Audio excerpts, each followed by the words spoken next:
Hi guys, Hi, Mom. how you doing? Living the dream, as they Good, say. good. Doing Playing great. lots of Iron Banner, I guess, because that's living the dream. Iron Banner and Lost Sectors. Just Playing on lots Banner. of Iron Banner is living your dream. It's a good dream. Let's agree to disagree. How about that? Okay. Yeah. No, if anything, I actually haven't touched Destiny this week, except to log on to do my weekly stuff. To Off the realize show. that there's no Get off weekly the show stuff. now. You can't be on the show about Destiny if you I haven't played. just said I got on to do my weeklies, only to realize that There's there's Iron no Banner. more weekly You've missed out storyline. a week. I don't care about Iron Banner. I care about the story. I'm a PvE guy, dude. Okay, No, the story's finished. What are you talking about? okay, There's more that's what I thought. I thought that there was going to be more after spoilers. After No, you there's has a never more. breakdown, right? I suppose that there is more that, Paul Tassi made a video on reminding people that there is more story to go and find that's not actually telling you on the director.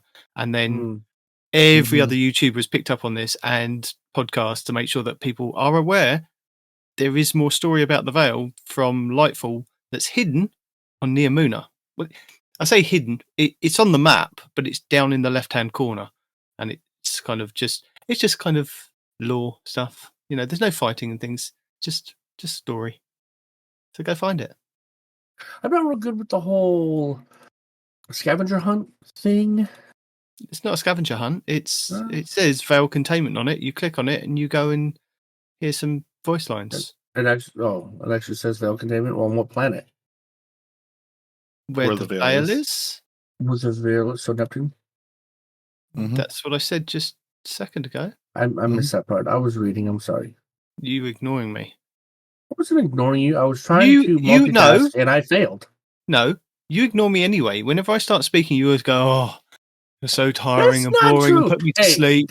So he I started speaking. I'm just going to ignore. You on the phone yesterday. That's because just you to hear wanted your voice. No, that's because you wanted to hear me tell you something that you had a question about that had nothing to do with Destiny.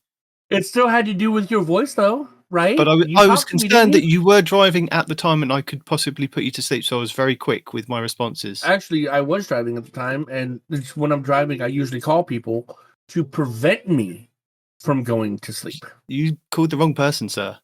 Well, be that as it may. Speaking of which, can one of you get Sev in here? I can't. Okay, shut up. Discord's giving me crap again, and this time it's not letting me see the server member list, so I can't go to him and give him the rights to get into the room. I have no idea. What do you mean you have no You idea? just need to reinstall Discord. Look, you've just broken it. It kind of does, but last time I had this degree. issue, I did uninstall and reinstall, so that didn't really solve I may anything. have created the monster that is the Discord that we live in with Two Titans and a Hunter and the Frozen Clan. I have no idea how it runs from now on. That's it. It's its own monster. It's its own entity. People do things. I've given them permissions. They do the things. I may be the overall lord of this, but I don't know how to do anything. So don't ask me. You've given people enough power to break it. That's cool. Long live the king. Yes. Right. Hey, I found the member list. Oh, good. That's what we're saying. Welcome to Two Titans and a Hunter, a Destiny 2 podcast. Dedicated in bringing you all the latest information, news, and opinions. This is the best show for new and veteran Guardians alike, where we share tips, tricks, and tools to help you succeed and enjoy playing even more. So with all that said, let me hand you over to your hosts, the Triumph Hunting Titan Nitedemon, the pink-panted pansy Peroty, and your Hunter Master Rager, Mr. No One Respawns in Real Life! So welcome to the show this week. It is Iron Banner week, so it's a good week, and I'm here to tell you that it's fun. Along with my two friends, Peroty and Respawn. They are here as well. We're friends. That's so they enjoyed sweet. the Iron Banner as well. Lots and lots and lots. Let's not get carried away. We enjoy the Iron Banner. It's good times. And especially if you're going to go in and play with sunset weapons. So people can go, The Nantinarker? Why was I killed by a Nantinarker? That man has a green rocket launcher on. That's not a Why? sunset. That's just a green one. No, you can't infuse it past 1600. So it is a blue. It's also sunset. Sunset weapon. Yeah. So you can pull it from know. collections. We found it. We pulled it from collections, and we used a Nantinarker in Iron Banner, and it was good fun. It's a good weapon as well for PvP. You said you did too? Yeah, I dragged the Peroty in there this week. We did a bit of streaming. We played Iron Banner. There were people that were asking about you, for you, and we said no, you won't see respawn within like 6 miles of Iron Banner.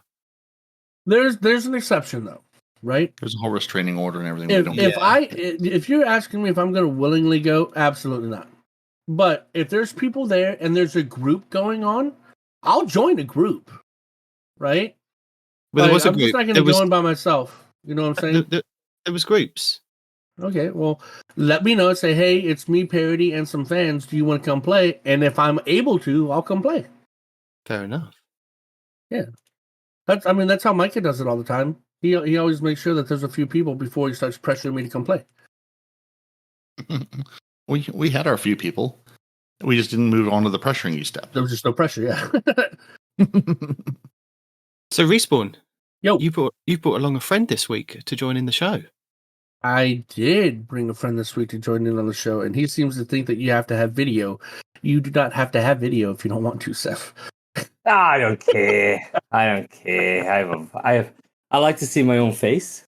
I like to hear my own voice, so I got you. What's happening, guys? Thanks for having me. No problem, man. I That's mean, okay. you pay us, so we can't exactly tell you no, right? I tried. Didn't We work. we can say no to everybody, but you always just say yes. They didn't even. When was Nobody the has last to, time I invited somebody? Get out of nobody here. has to be a Patreon to even get on this show these days. You just say yes to everybody. They that is a lie. contact you and they go, "Can I come on the show?" And you go, "Yes." You don't even That check is- with that us. is a That's it. You just lie. go, "Yes." That is a lie. That's it how isn't. it used to be, and then you both kept yelling at me, and then y'all gave me rules that everybody has to know if I'm going to invite them. And then You you've have to forgotten have the an rules. opinion. You forgot the rules. No, You've just invited you have people. to have an opinion. You have to have a decent mic. You have to have a quiet place. And These a are decent new internet rules that you've connection. made up in your head. You We're just told not. me. I'm not arguing with you.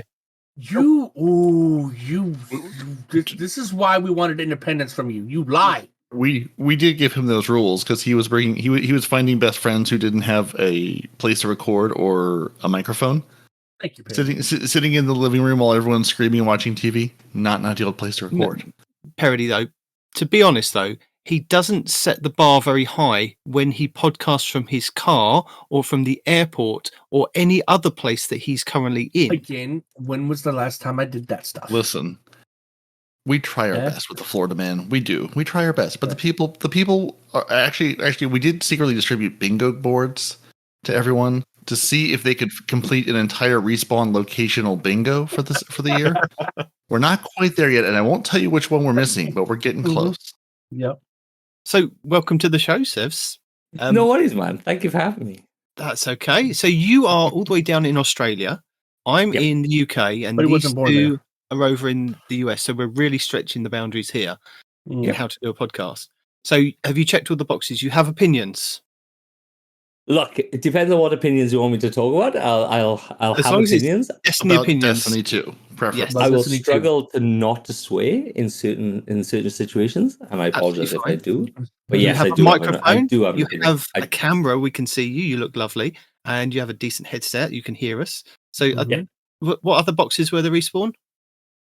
He had to have an opinion. Yep. Quiet place, which he does Yeah, have. he looks like that. Camera, microphone. Whereabouts in and, Australia are as an you? added bonus, he gives us money. So there's that, right? Okay. So, yeah. Sorry, Peroty. Whereabouts in Australia are you? Just curious from a time zone perspective. I'm in Sydney, so it'll be central. It'll be Sydney, Okay. so it's 12:30 a.m. here this morning. Yep. Yeah. So you're 14 hours ahead of us. Yeah. Andy is also somewhere in Sydney land. Yeah. Okay. I'm always just curious if it's the full 14 hours ahead or so how is your Sunday going anyway? How is the future? Well, I had my son's birthday this earlier on the day, and then so they collapsed at 6 p.m. and then I went live on TikTok for a couple of hours. And that's it. That's my night basically. And that's another reason I brought him on. Is tell That's a us good one. what you do on TikTok. What is it that you have that you make and sell that you show off on TikTok? So look, do you want me to tell you the full story? Why I did that? Yeah, the full story. We've got time today. So here we go. All right. So everybody knows the puka fish, yeah, the special edition puka fish that people could buy off the Destiny for the Destiny thing. So I bought this.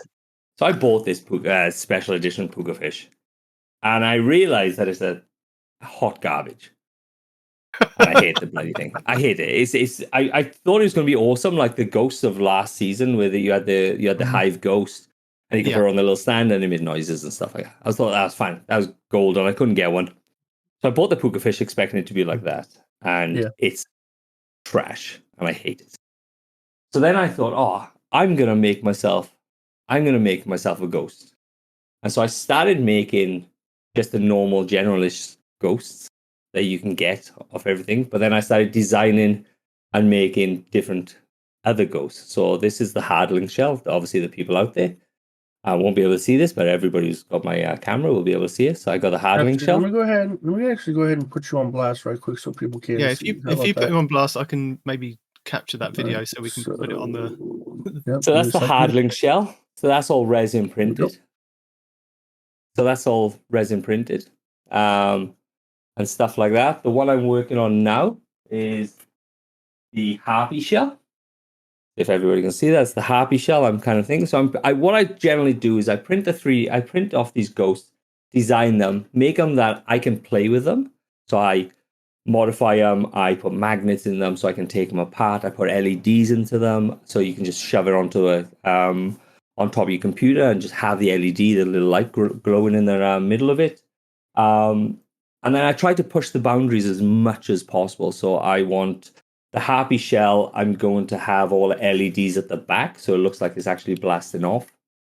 And I'm trying to get the fact that the center part is interchangeable with every other ghost that I make. So you can take it apart, chuck the ghost on. So you can buy a number of ghosts, and then you can interchange them if you really want, and build a number of them up. I give a lot away, because I keep making them. So I give a lot away for competitions on TikTok. I want to give that one away to charity. This is the heart the shell? empathic shell. The empathic, yeah. Yeah, so that's for this Bungie Day giveaway that's happening at this moment for about a month, I think it is, off the top of my head. And so what I want to do is for the highest donation, I want to give a heart shell away. And it's like glow in the dark and all that sort of stuff. Well done. That's all I do. I just make ghosts on live, put them together, chat with some absolutely fantastic Destiny players and absolutely fantastic people on TikTok. Like I just had one now that I had like 20, 30 people in there just talking Destiny and just talking about like views of Destiny and how D1 is supposed to be better than D2 and all that sort of stuff. Got an opinion. God, D1 is not better than D2. We just have nostalgia for D1 because we're stuck in D2. That's what it is. You know? Well, that is right. Yeah, like they go back, they say how well D1 is, but it plays like, once again, like a puka hot garbage. It does. Yeah. Like there's no mantling, there's no thing, like the build crafting is pretty basic and all that sort of stuff. Yeah, so but that's all I do. I just make ghosts, give them away, usually sell them if people want one. That's it, basically. If we wanted to find you on TikTok and hang out and talk Destiny and talk ghost building, where would we find you? You can find me on Season of the Redacted on TikTok. That's the easiest way to find me. So Season of the Redacted on TikTok. Perfect. Yeah, but that's all I do. I basically jump on TikTok, talk crap, basically. That's it. Do you play Destiny though? I do. I actually do play Destiny. No, he makes ghosts related to Destiny. He just has no interest in the game. Well, I was just checking. He ticks the other box. It. Destiny, I what's thought that? I thought this was an Anthem podcast, guys. Right? Would have been if we had its own podcast. It's fishing podcast. podcast. Yeah. We love fishing. We're all about fishing. I do play a lot of Destiny. I give up on D1 and then I started in D2. And I've been Okay. playing D2 ever since then. Now, the obvious question that we have to ask everybody No, we is, what don't. is your main? Mine? Yeah. Don't know if you can see that, but can you see that? Oh, I'm yeah. I'm a warlock main. The light should have given it away. I didn't even notice that. It is one class, guys. There's one class in Destiny, and if you're not that class, you have to get rid of them. Your warlock main is the one. I mean, agree to disagree. I like Warlock, don't get me wrong, but they're not as good as Hunter, and they still haven't mastered the art of jumping up. Okay? So once they can jump up, then they might be a more viable class. Come on, Hunters is. Oh, I feel dirty playing Hunters. I have to say, I feel dirty. It's just they don't Everybody jump does. That's what's properly. great, dude. It's a guilty pleasure. Though saying that, I have played my Warlock for the whole entire Iron Banner this week and really, really enjoyed it. Osmiomancy gloves and using sunset weapons has just been so much fun. Yeah, what's the There's Fortress, though. osmium, those things do? They give you 2 frozen grenades, but if you have the aspect on that you can turn them into the turrets, you can keep throwing out the turrets to freeze people, and that really upsets them. Aztecross put a video out this week with 6 warlocks running Osmiomancy gloves Oh no! with the Monte Carlo, Mm. and yeah, it was nasty. And then he switched to Jotun as well. I'll link it in the show notes. It was good fun. Yeah. I'm not sure that's good fun. That's just evil. I mean, evil in a good way. I'm gonna go with Peroty. Like, that's pretty evil. That's beautifully evil. Like I can't say I wouldn't do it if given the chance in a heartbeat. Yeah, I'm a blink user. I like using like Void in Crucible and all that sort of stuff. So I use the blink jump. Love it. Absolutely. What do you use for your super? Slow Nova. Usually Slow Nova Nova gets the job done. Yeah. So you don't like the I changes they made to the to your the blink super? What the frick is that? Nova called? Warp. the boop. Nova Warp. The Nova Warp. Yeah. You You can don't get like the beat changes out of they it made? really quickly. You can get the issue you got is because it obviously is a Roman super. You can get knocked out of it pretty easy because they've obviously dropped the armor down on it. So I'm not good enough for PvP to be able to run around with the blink and kill everybody. So I just throw the Nova, kill as many people as possible, and run away. I mean, is anybody really good at PvP though? I mean, really? Yeah. I mean, lots of people PvP players, people out there using the Nanti-Narker are. The what? Oh, the Nancy Narker? Yeah. Well, you said that because you use it. You're tooting your own horn. No, I'm using it because it was on the list of the Bungie provided in the last TWAB saying, hey, here's a list of weapons of the high caliber PvP folks using it. We all went, Nanti-Narker? What in the world is that? Yeah, What is fair enough. Nanti-Narker? You don't know what that is? It's a blue pulse rifle. Yeah. It was in the TWAB last week because Bungie put out a list of like, they gave us one of their lovely charts without an extra Y axis labeled. It's like, here's some weapons on a chart. Some are to the right, some are over here. Frogs and pollywogs. Yeah. And they had Nanti-Narker listed. Every other gun is like, okay, I know what that is. I know what this Nanti-Narker. What in the world is that? What perks make it that so special then? It's got nothing special on it. Yeah, no, I mean, I don't know. I assume it's just someone out there because it was like a 30-day stretch of like high class or like high skill PvP gameplay or something. So I'm sure there's just somebody out there who just fell in love with that weapon and that's just their jam. They're like, nope, it's never going to change. They're never going to adjust it. This is my jam. This is what I go to. Who knows? I mean, that's true though. They're never going to adjust it. Yeah, actually. You find that weapon and you're like, I can use this weapon for 8 years. It's never going to be any better or worse. I'm going to stick with it. My issue with this is stuff. Now I've been talking to a number of PvP players, and because obviously light level has been taken out of the game near enough except for trials. Yeah. They can pull out all their sunsetted weapons. So they've got like a vault full of sunsetted weapons that they just use because obviously light level just doesn't mean anything now. Yep. So you got all like the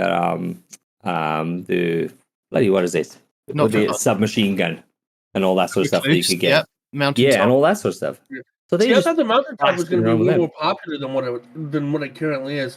People are telling me that they do see the mountaintop, but the recluse, it was just the recluse is a shell of its former self. There's no point in getting the recluse, but the mountaintop is still really good. and they still see the mountaintops Yeah, here and there the inside recluse, PvP. the recluse is still really good. You just have to be good at using it now. Yeah. But yeah, I agree with you. It's like, Are you trying to say get good, scrub? no, I'm not. I'm just saying if you like that weapon, you've got to practice with that weapon. No, he's trying to say to me, get good scrub, because I absolutely got killed by a guy two bursting me with a fusion rifle as I was emptying the recluse into him, and he didn't die. So I'm pretty sure if I had another weapon, this would have gone better for me. 2 shots off with a fusion rifle? Yeah, as I'm shooting him with the recluse the entire time, and he did not die. He had a shred of health left. Well, the thing about the recluse is not its initial KD; it's how powerful it gets after you get that kill. When you activate King of Weapons or Weapon Master or whatever the hell that perk is, that's when it gets strong. You know, you get a kill with any other weapon, recluse gets stronger, right? The Master of Arms. Master of Arms, thank you. Kills with any other weapon, improve this weapon's damage for a short time. Yeah, and then the fact that it used to trigger on its own is what made it really good. But now I don't think it triggers on its own kills anymore, does it? I think that's one of the nerfs that they made. No, it doesn't look like it. I think that's what the nerf that they made. Yeah, and ever since they did that's what killed it. Is it no longer triggers on its own kills? So you have to kill something with the mountaintop, for example, and then it becomes a beast for 13 seconds or whatever the time is. Not a long time, 13 seconds. Yeah. Hell of a long time. Especially in PvP, yeah. And we are talking a lot of PvP. I guess MOM is getting her wish this week, huh? But have you heard that they're supposed to be bringing a new PvP map out like next season, based in the Vex network or something? God. To be honest, I lost track. Yeah, I lost track because it was one new one, then one reprise one, and then I think we're due a new one, aren't we? I think no. There's an old one. There's an old one coming back next season. Sorry, and I think there's a new one coming either the season after, or possibly in the thing, which is supposed to be based in the Vex network, which kind of leads on to where the big baddie is going to be over the next couple of years, I think. Atrax Vex Edition. Right. Well, funny enough, they were talking about that this week on a lot of other shows, that they think that they're hinting at the Vex is going to be the next big bad after the final shape, because there's something that needs to be fleshed out as a kind of villain. Because I think it was Mylan Games was talking on DCP saying that they'd kind of done this whole backstory of that they kind of just willed themselves into existence, and then they seem to be slowly kind of retconning that, or trying to kind of slightly say, you know, okay, maybe that was a thing, but going forward that there might be kind of some, you know, all-powerful mind behind it, a bit like the Borg on Star Trek. There is kind of a queen that's pulling the strings, and that is going to be the next big thing, which kind of makes sense because they've kind of been rejected as the ones who are fiddling with time. And from kind of Destiny 1, it looked like the Vex were the big bads that we were going to kind of face ultimately, and then they've kind of gone back on that, and we've now got the Witness and things like that. If you we know, obviously, we do know now, but we knew the Witness was that the law book that the Gardener and the Winnow were in and all that sort of stuff, where they brought the Vex in, and then when the big fight happened, they got shot off into space, and then they become the Vex as we know it. There's a law drop, and I can't remember where it was. I was trying to find it for stuff because I was on another podcast the other day, and did he just there's a law drop. Us? Yeah. There's a law drop saying that we have only ever fought the Gardeners and the drones of the Vex world. Yeah, we've only ever fought them, and it comes to like fruition when we talk about the Gardener and the Winnow and all that sort of stuff. So it does. Yeah. So it does seem that Vex is going to be the big baddies, but I can't see how it will have the same impact as the Hive or the impact, because even I find the Witness, the Luton Hive, or just the Hive in general. I just find that the Hive is an entity that's been built up for going on 10 years now, and then the Witness comes in, and possibly we defeat him in the next DLC. And I find that really infuriating. Like, this Witness needs to be drawn out a lot more, and he needs an emphasis on his his capabilities and stuff like that. I don't like the fact that he goes, "Oh yeah, guys, here's the witness. Oh, he's this massive guy. He's the next person. He's the one who's pulling all the strings." And Right. what I hate about it, the Hive has been built up. The Hive, we had Oryx, we had Savathun, we have Sivu Wrath possibly in the next. He had a DLC. hand in making them that way, though, right? Because they were supposed to be the first ones gifted with the Gift of Light, and then the Witness got involved, and that's why they were skipped over, right? And he gave them, quote, the sword logic, right? So they are the way they are as a direct result of the Witness's interference. But he's at the end, and we possibly could be finishing next year. Like the whole Light and Dark saga. If the Witness is part of the Light and Dark saga, that's finishing next year. So he's had 1.5 years in the spotlight, and then we kill him. I'm like, that seems a little bit like you have the Hive. We might not going on necessarily for 10 kill him. years. He might just dip out. You know what I mean? I don't think so. We might fight him or something like that. But who's to say You will that, fight that him. we're going to kill him? You know, You will he fight might him. just We will realize kill him. that you know, all right, well, these Guardians I shouldn't f with. You know, I'm going to back off now. Hopefully, they'll eventually die one day. Then I'll come back and finish off the Gardener or whatever. I don't know. You know, That's not the way Bungie works, man. That's not the way Bungie. Like Callus Bungie's went. about to Callus not got work brought at out. all as soon as Marathon comes out. They're not even the same game. How can you say that? They're nowhere remotely anywhere near the same game. Right, but that's their new IP, and I have a feeling as soon as that comes out, they're going to focus heavily into that, and then D2 is going to be a backdrop. You know, No, it's going it's to be. not. I don't think so. I don't think so at all. I reckon. hope not, but you know, I think Marathon could possibly flop. It's only like a looter shooter game. There's only so many times you can play a looter shooter game. no, it's not even looter shooter. It's an not looter shooter. escape It's PvP. Extraction shooter. Extraction Thank you, shooter. That's what I meant. Yeah. Get the But, loot like- and get out. They're even telling you, Yeah. come in, play the game, and leave. Yeah. So I don't think I wouldn't even be like at the moment I wouldn't even be worried about Marathon, and they don't even know when it's going to drop. So I think Marathon originally was supposed to drop in 25, and that's a long way away. And I understand the Wait, hype that they build up. 2025? Yeah, Yeah. that was originally when it was supposed to drop. Yeah, It's not close. Like, it's not coming out Christmas of this year. Like you've got some time. Oh, yeah. This game The is other not thing- done. The other thing I was thinking about this week is that with the writer's strike and the acting strike, is that going to affect video games as well? Absolutely. no. Why would they? No, why would they? You're if you're in SAG-AFTRA, you're not doing voiceover work. That's one of there's a long list of things. You're not doing appearances. You're not doing promotions. Motion Voiceover capture. work is Yeah, but part of that's that. the writer strike. Are the actors also having a strike? Yes. Oh, Yeah. Yes, SAG-AFTRA union also is striking as of like yesterday or today or something. They had to move up the Oppenheimer and the Barbie premiere just so that they could get the actors out on the red carpet and then go, right, we're striking from midday. It was that quick that it kind of happened. Yeah. So We if all- that has we a all knock-on wanted that effect, Barbie. We all wanted that Barbie movie, guys. We all needed that Barbie movie in our life. What you mean? I'm serious? getting flashbacks There's a to the Barbie movie? 80s. Hold on. I'm getting There's a flashbacks Barbie to the movie? 80s where they just have you make been? boy films. Where do you live? TV, dude. I don't watch TV either, but I am on the internet. How have you not seen that there was a Barbie movie and Oppenheimer movie coming out on the same day, July 21st? I guess my feed doesn't, cover Barbies. I'm sorry. You're not living your best life, sir. I don't know what you're It doing is with not. yourself, but you're gonna need to check yourself.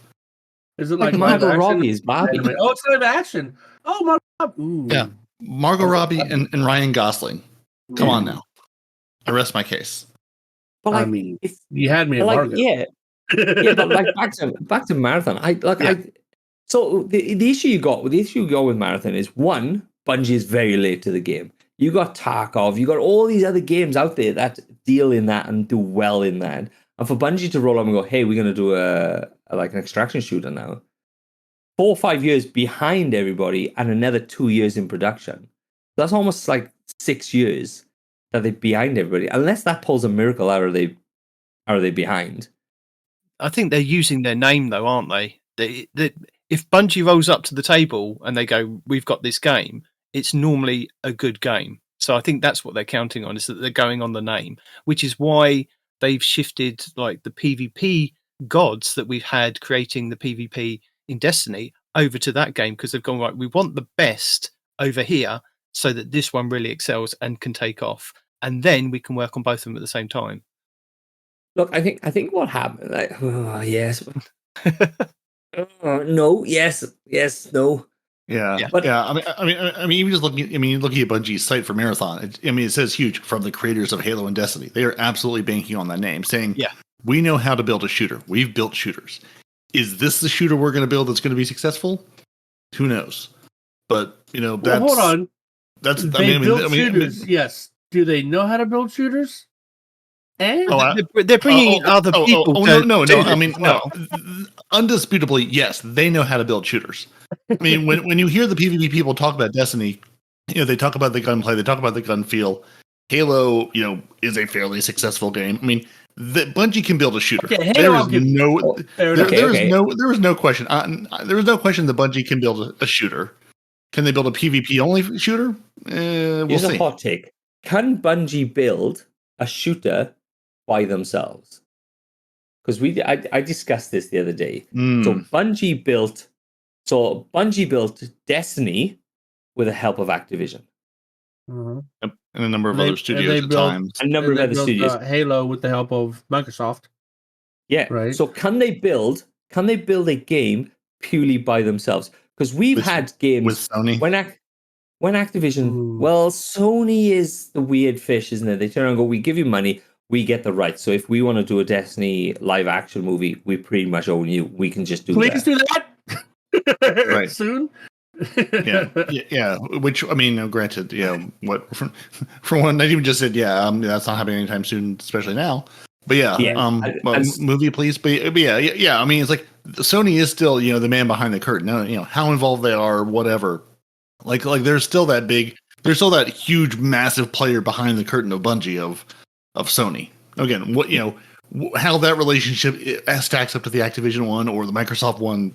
None of us are to know. We don't work there, but there is still the big giant, ATM at least standing behind Bungie, if nothing else.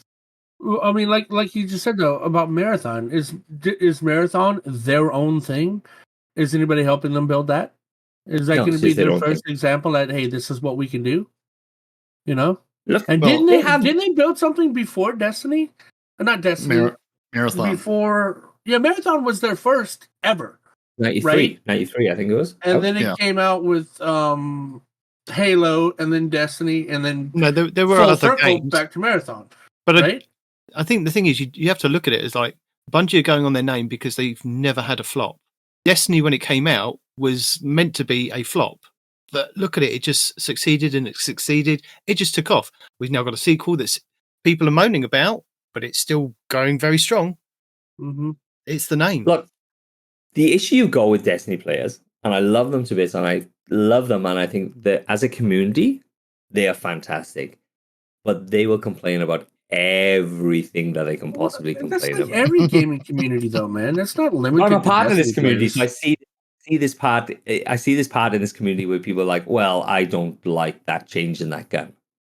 I'm going to send people death threats." Death threat! Wow. No, I mean it's also because Bungie's also gone back against their own word. Like they how can you say they bit off more than they can chew?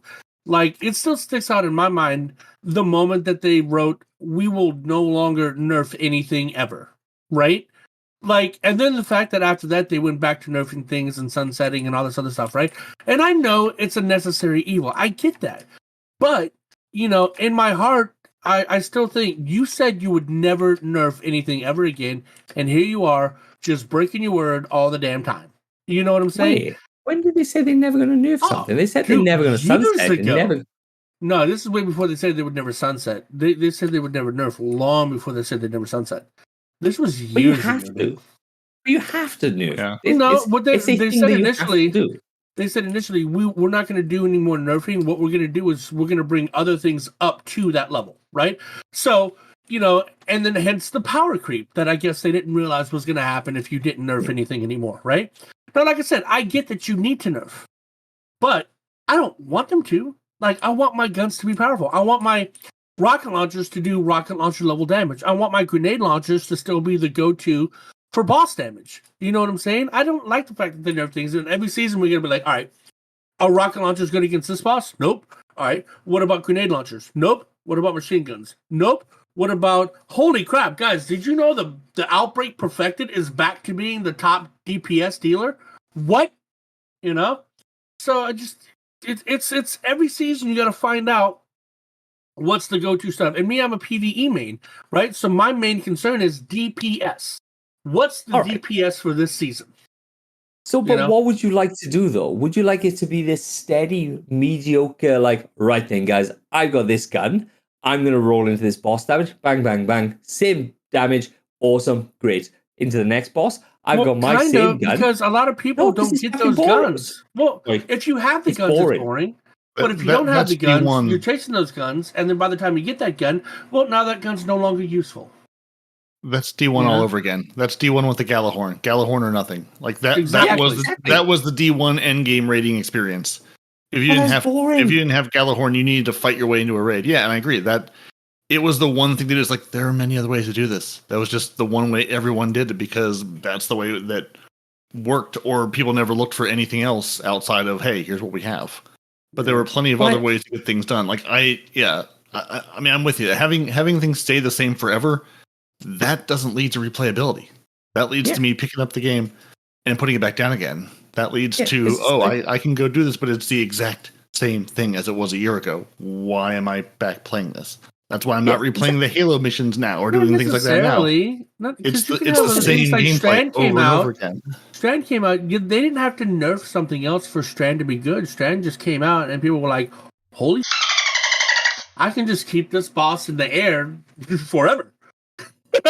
You know, and you didn't have to nerf Solar, you didn't have to nerf Arc, you didn't have to nerf Void, you didn't have to do anything. They came out with a thing, and that thing was strong on its own merit, right? So why not, instead of nerfing the Galahorn into a support rocket launcher that it is now, why not bring out another rocket launcher? Why not bring back the Hothead and the Tychonaut, right? And at that point in time, Titans would be the go-to for all things, you know, PvE. It's like, do you have the Tychonaut? Yes. Do you have the Hothead? Yes. Cool. We have DPS freaking map wide for days, right? But then it just makes it easy. Then it makes it fun, though. You come to this game to get the godlike feeling. I'm coming here with space magic. I want to be a space god. Let me do that, at least for a season. You know. But you have got space. You have got space like godhood. You put the solar build on with your little hammers, and you're doing like 30,000 points of damage with hammers. Like, nerf that stuff into the ground. You should not be doing the amount of damage that Titans do with a hammer throw. Not a hammer and a punch. I do apologize. Titans shouldn't be hitting that hard. That should be hunters with the freaking the thing that I'm currently wearing right now that I forgot the name of. The Lions handshake. There you go. Please move closer to the mic, sir.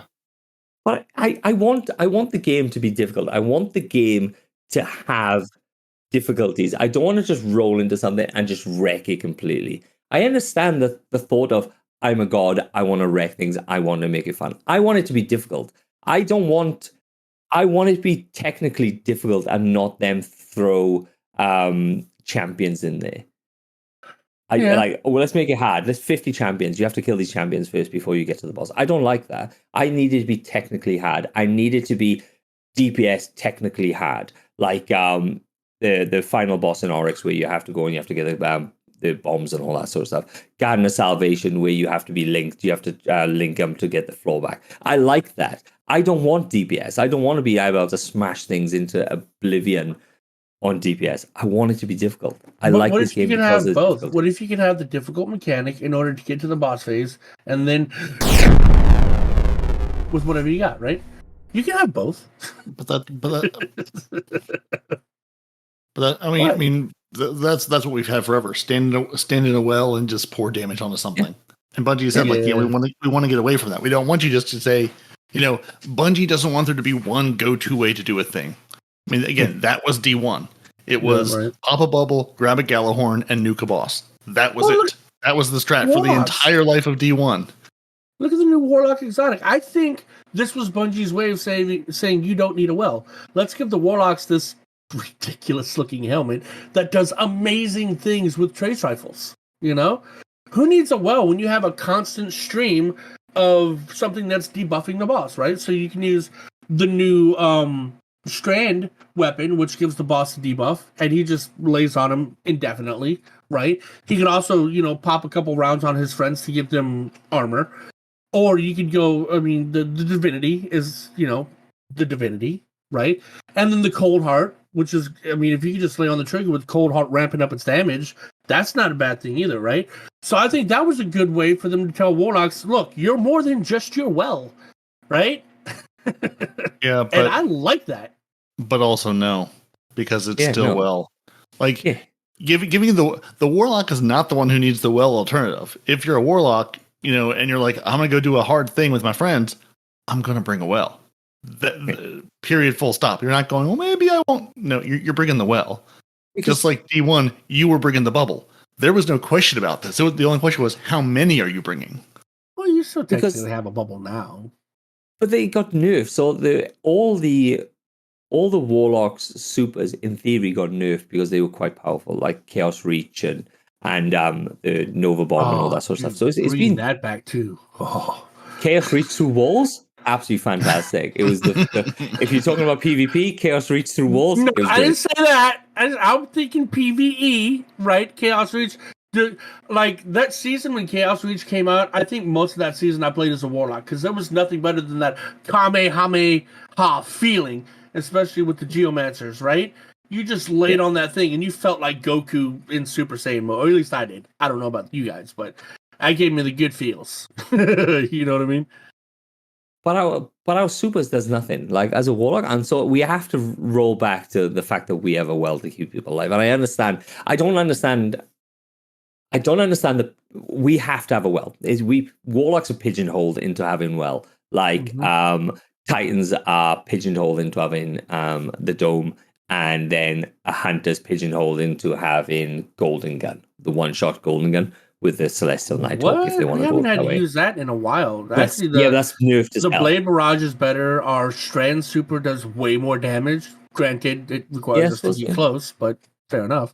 Right, but you haven't needed the golden gun in a minute, Man, I don't play hunters, man. Like, you guys suck. Excuse me.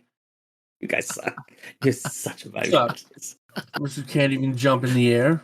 Oh, look at me! I'm gonna walk up to that guy because I can't jump up. I can jump very far over long distance, and I just float. Yeah. I'm all good. Yeah, but So like, there's always that we always ledge and jump up. Well, there's the problem. It's kind of a big one.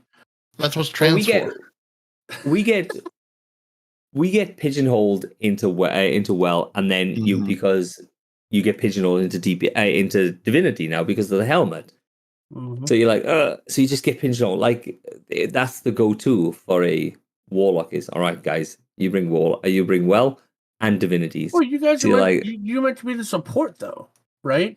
If you didn't support, then who would? How would people stay alive if you didn't support? Aside from a Titan bubble. But then you got to come out of the bubble to fight. Now, if they give Titans an exotic, which would allow your teammates to shoot through the bubble, boom.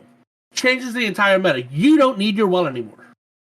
So then you just pigeonhole Titans into having that role then. Yeah. I am absolutely okay with that.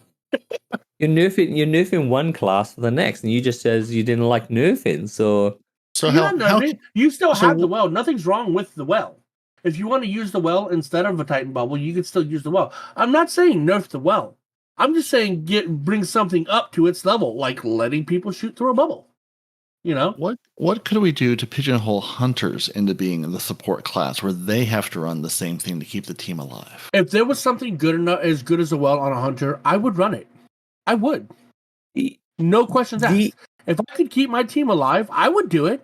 Hell yeah. So just like I like to use the like my analogy is like World of Warcraft. And I like so you get a Titan. That Titan should be able to aggro stuff. And he should have an aggro super or special where he drags aggro to him, and he should be able to take that aggro, like the fighter of World of Warcraft. I think the hunters are exactly where they are. They are fast, big damage dealers. We'll put them in the same thing as the rogue of World of Warcraft, and then the warlock is a like a cleric-y druidy kind of thing, where they are, like you said, he is a class where will basically support class where you keep people alive.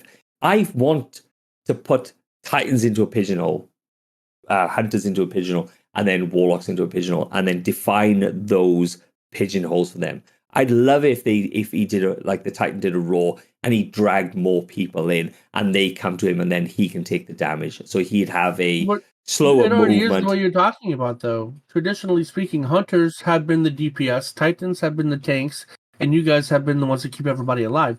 Traditionally speaking, we're already pigeonholed into those roles. But the aggro goes on to everybody. If I shoot, the aggro comes on to me, where the Titan should be able to bang, this is my aggro, I'm going to take all this damage. So you'd have to change their classes. So you'd have to go, all right, slow speed, high recovery, or high recovery. And then Hunters, high speed, low recovery, so they glass hammers. So they're allowed to run around really quickly. They get hit, they get knocked out. Where then the Warlock is... That's basically how it is for us, yeah. Oh, come on, guy. It's not, because the recovery and the resilience... Only with Arc. Only with Arc. For all Arc is the one subclass where Hunters have ridiculous survivability. And that's only because we punch. If you have the Liar's Handshake, that second punch heals you. And if you kill something, you get a heal. And if you're around 3 or more enemies, you get greatly increased defense, right? So for Arc class, I'll give you that. Hunters are incredibly beefy and tanky with Arc. But outside of Arc, we are glass cannons, you know? We do damage, and we hope we don't get hit, because then we die. You know? It's not the case, though. You can turn around and sit there, shoot a full round of... shoot a full clip of submachine gun into them. They run at you. They do a little bit of a dodgy dodge, and then go, check me out, bang, and then they kill you. You're like, well, that doesn't make any sense. And you've done PvP, right? We've jumped into PvP. PvP, I slip back and forth. But what I want is PvP helmet with the dodge that heals you a little bit. Is that what you're referring to? You shouldn't get any healing. You should get no healing. None. No healing for you. But that's what you're referring to, right? Is the okay? There's a dodge, and then, like you said, there's a punch on the second punch that heals you. You shouldn't get any healing. No healing for you. Super. Okay, well then you better heal me with everything you got. Well, that's what I'm saying. Then people will choose. You pigeonhole the characters more, and then people can actually choose instead of going, well, I like this character because he floats, or I like this character because he punches. You don't, because like nothing really makes any difference. And none of the stats, except for resilience and discipline, makes any difference. Or recovery, in if you want to. Right? In anything, in PvE. Like I say, if you're doing PvE, you want high resilience and then high recovery. So if you get hit, it comes back really quickly. But then speed does, mobility doesn't make anything. That's why I run... Like I think I maybe only run Warlocks. like 10. Maybe that's what a Warlock wants. But Hunters, we want most of the time we want discipline and resilience, right? Because our healing comes, like I said, we have the double punch, which will heal us, right? We don't really need strength anymore because we have so many ways of getting our melees back, our upgraded melees back. I mean, you have Monte Carlo, we have just stuff within our own kit that gives us back our melee instantly. I gotta dodge next to you when I get my melee back, right? So we don't need strength either. So then what about recovery? Well, recovery, we've accepted the fact that we're glass cannons and we don't care about recovery because our goal is to try to kill you before we die, right? So resilience, absolutely. Recovery is not something a lot of hunters look into unless it's a throwaway stat. If we have the other two stats we're looking for, yeah, I'll throw some in recovery just because, right? But it's not our go-to, if you get what I'm saying, right? Now for Warlocks, it's different because your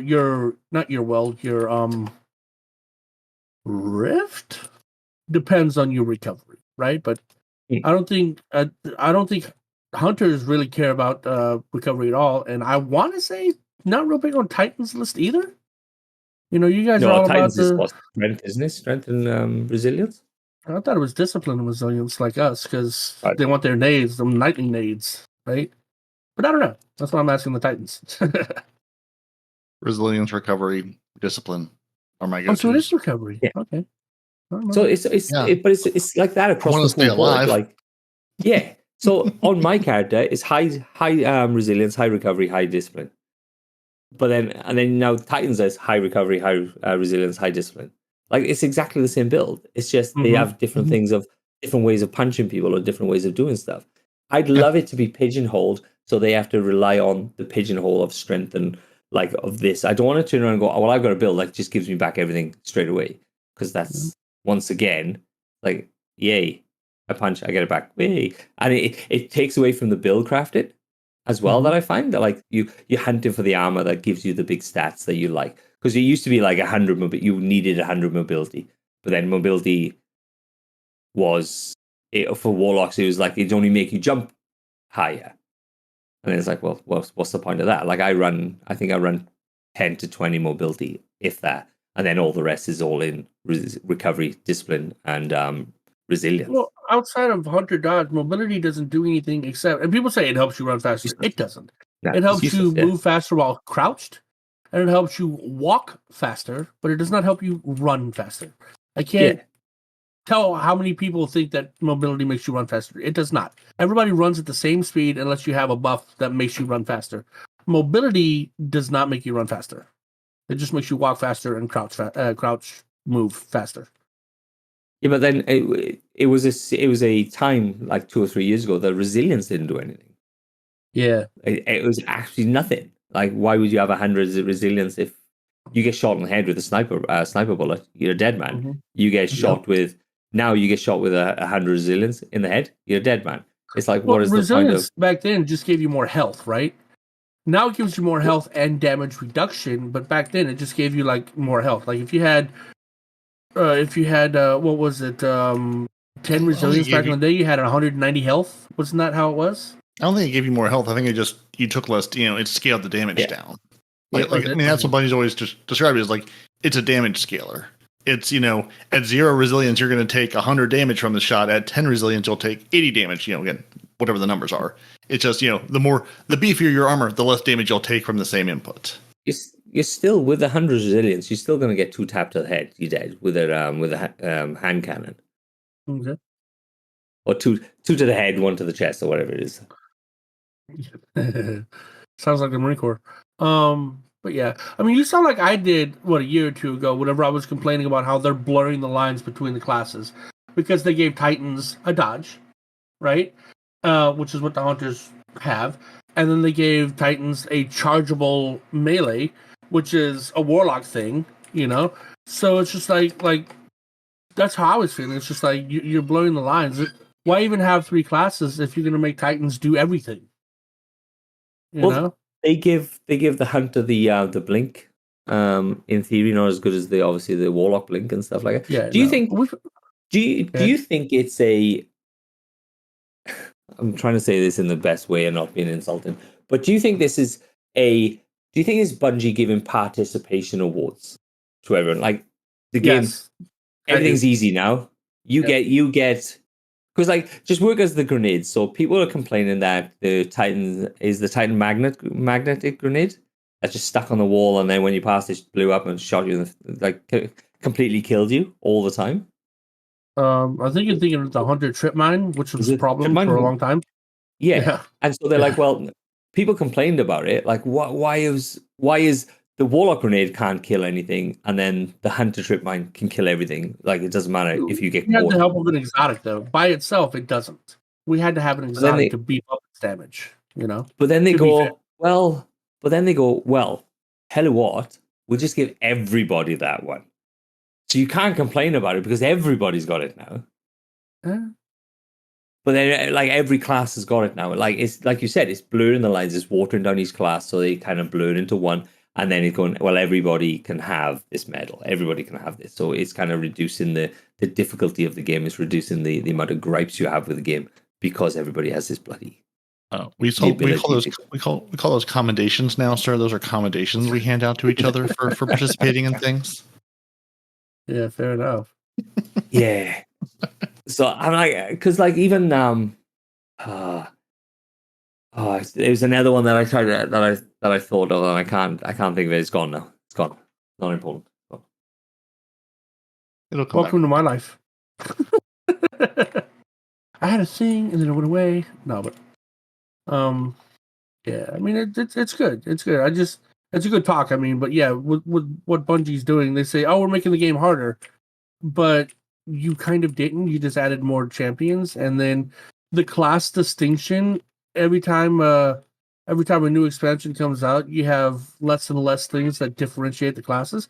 I mean, did I complain about Titans for years? Yes, but it's kind of a thing, you know. I mean, and like I think back to my military days, you know, Marines are always going to mess with Army guys, and Air Force is always going to mess with Marines and things like that, right? We're all on the same team.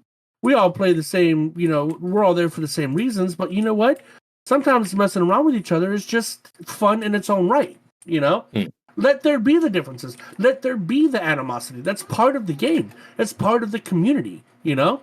Like you like Hunters suck. Well, I think Warlocks suck. How about that? You know, no, I don't. I like Warlocks. I think Titans suck. But that's not the point. You know, it's everybody gets their own opinion, everybody gets their own class, everybody gets their own identity. And you know, that's why I like being a hunter. I identify. That sounded so weird. Identify as a hunter. You identify right? as a hunter? Yeah, right. Yeah, but you know, that's what I feel most comfortable playing. You know what I'm saying? And to just like force me to play Titan for, you know, 8 months, just really took me out of my comfort zone, man. I didn't like it, you know. And people are like, oh, just because you never played Titan. I played it for almost a year. Exclusively. Yeah, no. Yeah, you know, I mean, like we all play this game because we gravitate toward different play styles, and you know, maybe what it says on the tin isn't exactly how that character plays in the game, but it's like this is the idea of what this character is, so that's where I'm going to gravitate toward. Mm-hmm. Or hey, I really like I mean, I still have spent way more hours on my Titan, but I love what the Warlock can do. I love bringing that child of the old gods to a fight. I love giving my team arc buddies. I love throwing that rift down in Iron Banner and being like, all right, you get a friend, you get a friend, you get a friend. We're going this way with our buddies. Now there's 12 of us. Let's go. 12 of us. Like I love that feeling of like I can buff you. I love as a Titan taking my void wall and being like, I'm gonna set this near you. You keep engaging, I'm gonna keep you safe while we continue this fat battle. Doesn't that give them an overshield if you do that to them? Exactly. Yeah, exactly. Yeah, let me throw this overshield down while we're doing this, you know, Nightfall or whatever. Let me make sure you're alive. You're taking damage. Let's keep you up and going. You don't have to worry about healing. I got you. Now we're back in the fight. Like I love playing that support role, and I almost wish there was a better support class that wasn't quite so dedicated to it. I mean, the Warlock obviously, but like I love those little moments where it's like, hey, I can throw this down, and we're gonna, you know, give the team a boost just by playing the game. I'm not like totally building into it, not completely spec into it. Just I've got something. I love taking that Child of the Old Gods, stick it on a capture zone, and be like, you can stand there. If you really want to, it's going to take those 11 ticks of damage every single time, but you can absolutely stand there. Let me throw a grenade and you know, add to the fun. Let me throw an arc buddy on it. That Watch child the arc can buddy kill and the child go if around. they don't get out the way, right? Like it has the potential to kill somebody from full health, right? Well, they've only got like I don't know about maximum, full health. At maximum they've only got 200 health in theory. Yeah. So it'd have to tick for a really long time to be able to do all the damage. I don't think it'll tick. I mean, because it takes 11. I think it's 11 points of damage each tick, but I don't know how many ticks. 7, 8 ticks, maybe if that. You know, I mean, again, I've never counted them. I'm sure somebody has a video that'll tell you exactly how many, but like I don't think it'll take you from full. But yeah, but if someone's running from an engagement and either doesn't realize they're in the Child of the Old God, or you send it over as you're getting killed, while the rest of your team continues to engage that point, that Child of the Old God absolutely will keep ticking down and giving your team that advantage. And that's what I like about it. From the damage you deal? No, isn't that how that works? Like you siphon life with the child? No? Nope. Just pure damage. Yeah, no, that would be amazing if it was. I mean, I would live through way more encounters if that were the case. Have you seen when you have arc buddies and the Child of the Old God? Yes. They kind of rotate around each other. Yes, the little custom animation they did. Oh, I love it. I got the other day and I just sat and watched it for a minute, and them just circling each other. It's like, oh, those are two little sharks that are gonna screw somebody up. Yeah. It's very, very cool. Like I love the things that Bungie does, like the attention to detail that they do. But yeah, so if they were going to bring out, so if they would ever, instead of 3 classes, bring out a 4th class, what do you reckon the class would ever be?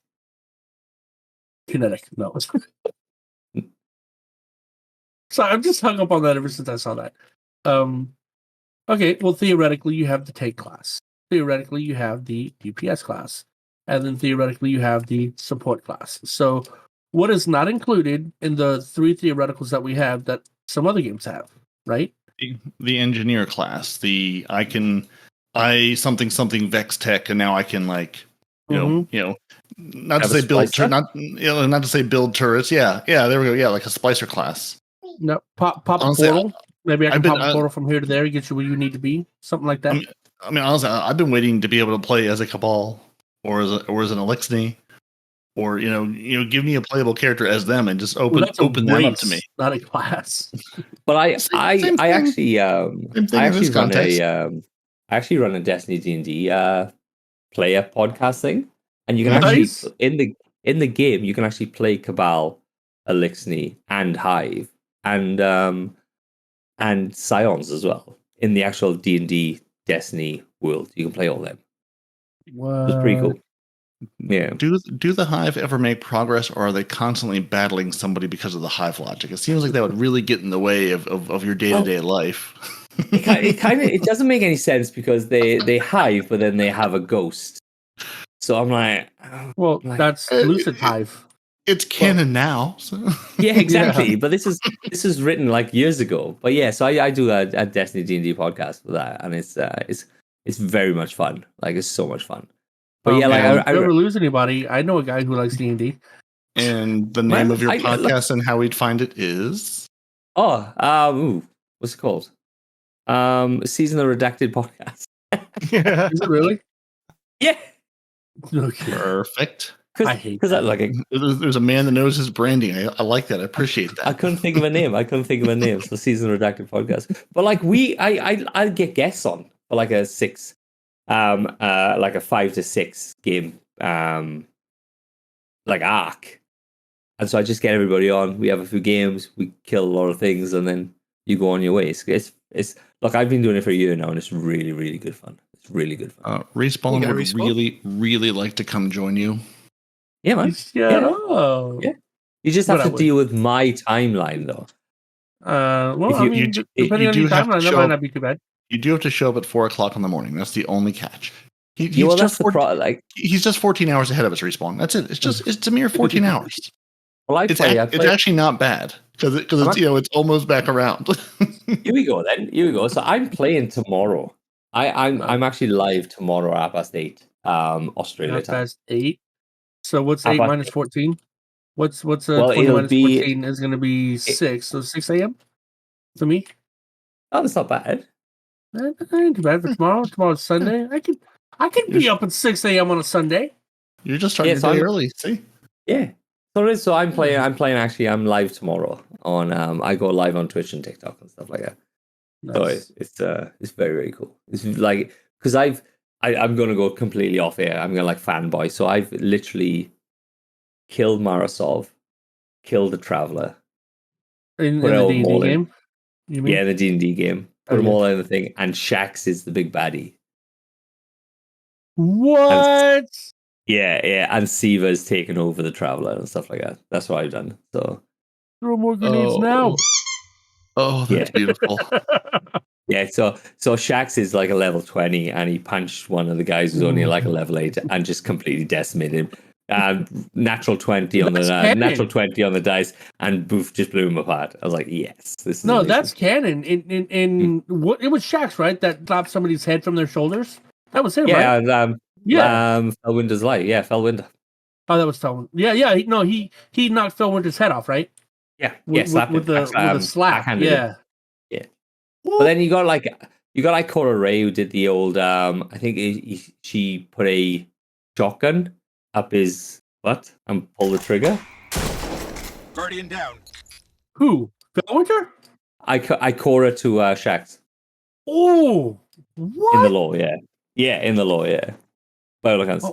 What did he do to Ikora to make her that mad? Ikora's a beast, man. She is proper hardcore. I wouldn't want to mess about with Ikora. Yeah, beast or not, though, you gotta do something for someone to stick a shotgun up your butt. All right, I don't care how hardcore they are. That is personal. That is personal anger. They just come back to life. It'll be fine. It'll be fine. They come back to life. That doesn't matter. You Just walk it off. sodomize someone with a shotgun, okay? Walk it off. She's a piece of work. She is, the old Ikora. I like it. Fun fact: Ikora has the longest hair out of all the Vanguards. Yeah. Get it? Because the other two are robot. Well, one's a robot and the other one's bald. Well, they're all bald. Now they're all bald.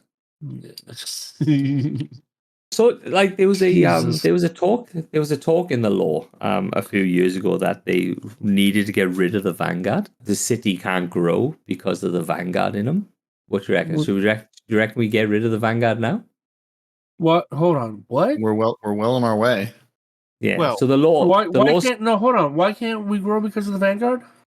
So they were saying that they went on to say that the tower is the ivory tower, and then we roll up there as guardians and all that sort of stuff on our tower, and then we bring all the enemies to the tower. Without us being here, without the traveler being here and us in the tower, there wouldn't be a war because nobody would give a crap about there wouldn't be a war because the first set of baddies that came to kill us would have just killed us, and that would have been it.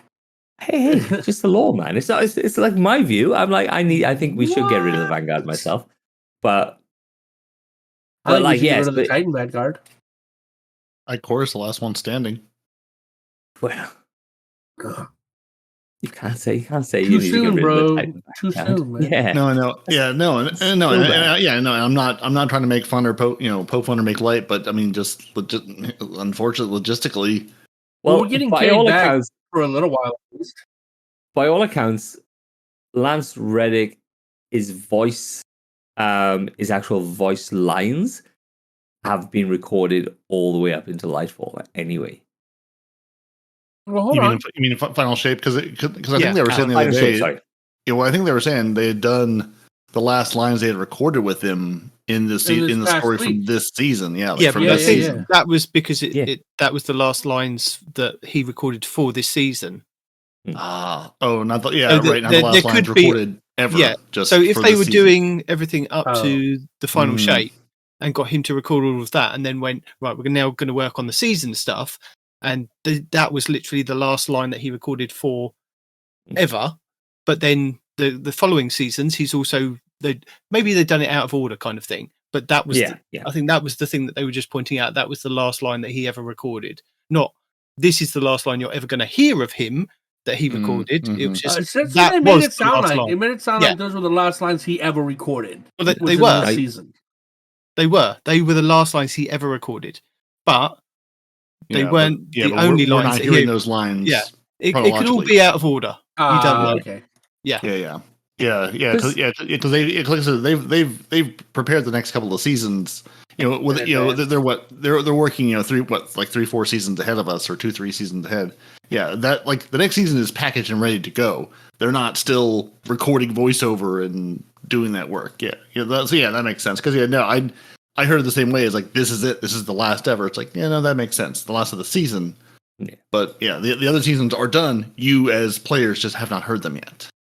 Yeah, I wonder if they're actually going to keep him around indefinitely, because they've got all these voice lines, right? And then the AI is really good at recreating people's voices nowadays. So I mean, is Zavala just going to be here indefinitely? Maybe as a tribute to, Lance Reddick. Zavala is going to be the last standing Vanguard kind of thing. I would assume, he somehow. Cade had a good goodbye. If you're going to kill a character, that's how you do it. Yeah, but it wasn't Cade, was it? No, it wasn't. It wasn't the voice actor. I mean, but right. No, but what I'm saying is, since the voice actor is gone, if you wanted to get somebody else that could, be the new Titan Vanguard, whomever that might be, maybe this chick that we're rescuing from Titan, maybe she could be the new Titan Vanguard. The thing is, what you've got to think of it is, Bungie in their world of wisdom won't take into. I mean, they'll have to take into effect that he's died, but they won't have figured that into the Destiny storyline for Zavala. If they'll do what they did with Ikora, they couldn't get hold of the voice actor. They can't get hold of the voice actor for Zavala. They recast. It's not a big thing. They probably won't make a big deal of it. They'll probably integrate the other guy slowly. You won't notice. You won't know. and they'll just round out his story, and that'll be it for Zavala. They won't. I don't think they'll kill him off in game. I don't know. He's got a very recognizable voice. Whenever Cade changed voice actors, the guy did a really good job at keeping the personality of... but did you spot Ikora? When her voice actress changed? Yes. Yeah. I did, only because I'm a huge, Firefly fan. Did you? Or did you wait for us to point it out? No, I did. I recognized that she wasn't the same voice actress. Well, she sounds very similar. Yeah. Ikora does, Ikora does so little. Like, you're not... Yeah. Honestly, I don't think I would have ever noticed because you just don't interact with Ikora that often. Like, I just don't even hear her voice. Like, Lance Reddick I hear all the time because I'm going to Zavala to talk to him. Like, I've talked to Ikora to pick up my new stuff for my subclass. That's the last time I talked to Ikora. Yeah, she's been pushed off. I'd like him to give him a good send-off. Like a massive good send-off like Cade. Just roll in there, guns blazing, and then... Or something, you know what I mean? Because we've only ever seen him pop a bubble and block a bullet with a shoulder pad. He hasn't done much in the way of... he's popped a couple of bubbles. He popped a bubble when the tower got destroyed, and then when he was trying to save us when we were wandering through the tower, he popped another bubble. There's at least two bubbles popped. It's still just a bubble being popped. Regardless of the number, right? Okay. He's only doing what Titans can do, is just pop a bubble. Is that what you're trying to say? I mean, I want to see him. I want to see him like when Cade was going on. You saw Cade pop Golden Gun. He popped Blade Barrage. He did a couple of supers, right? And instead of seeing him pop a bubble for once, maybe do like the Superman Slam. Maybe he just pulls out a burning maul and just beats the living out of whoever's trying to kill him. You know what I'm saying? Just something more than a bubble. I would like to see him pop a bubble, keep the fire team safe, pull out the burning maul, launch into a thunder crash, and yeet himself into the big bad, saving the day. As the glorious, hero dies in a blaze of glory. Maybe we don't destroy the Witness. Maybe it's Zavala. Maybe he's the one that saves the world. Ooh, like a suicide pact kind of thing? Yeah, that's it. We get to that point in the story where we weaken them enough that Zavala goes, "Hold my beer, I've got this," and he takes her out.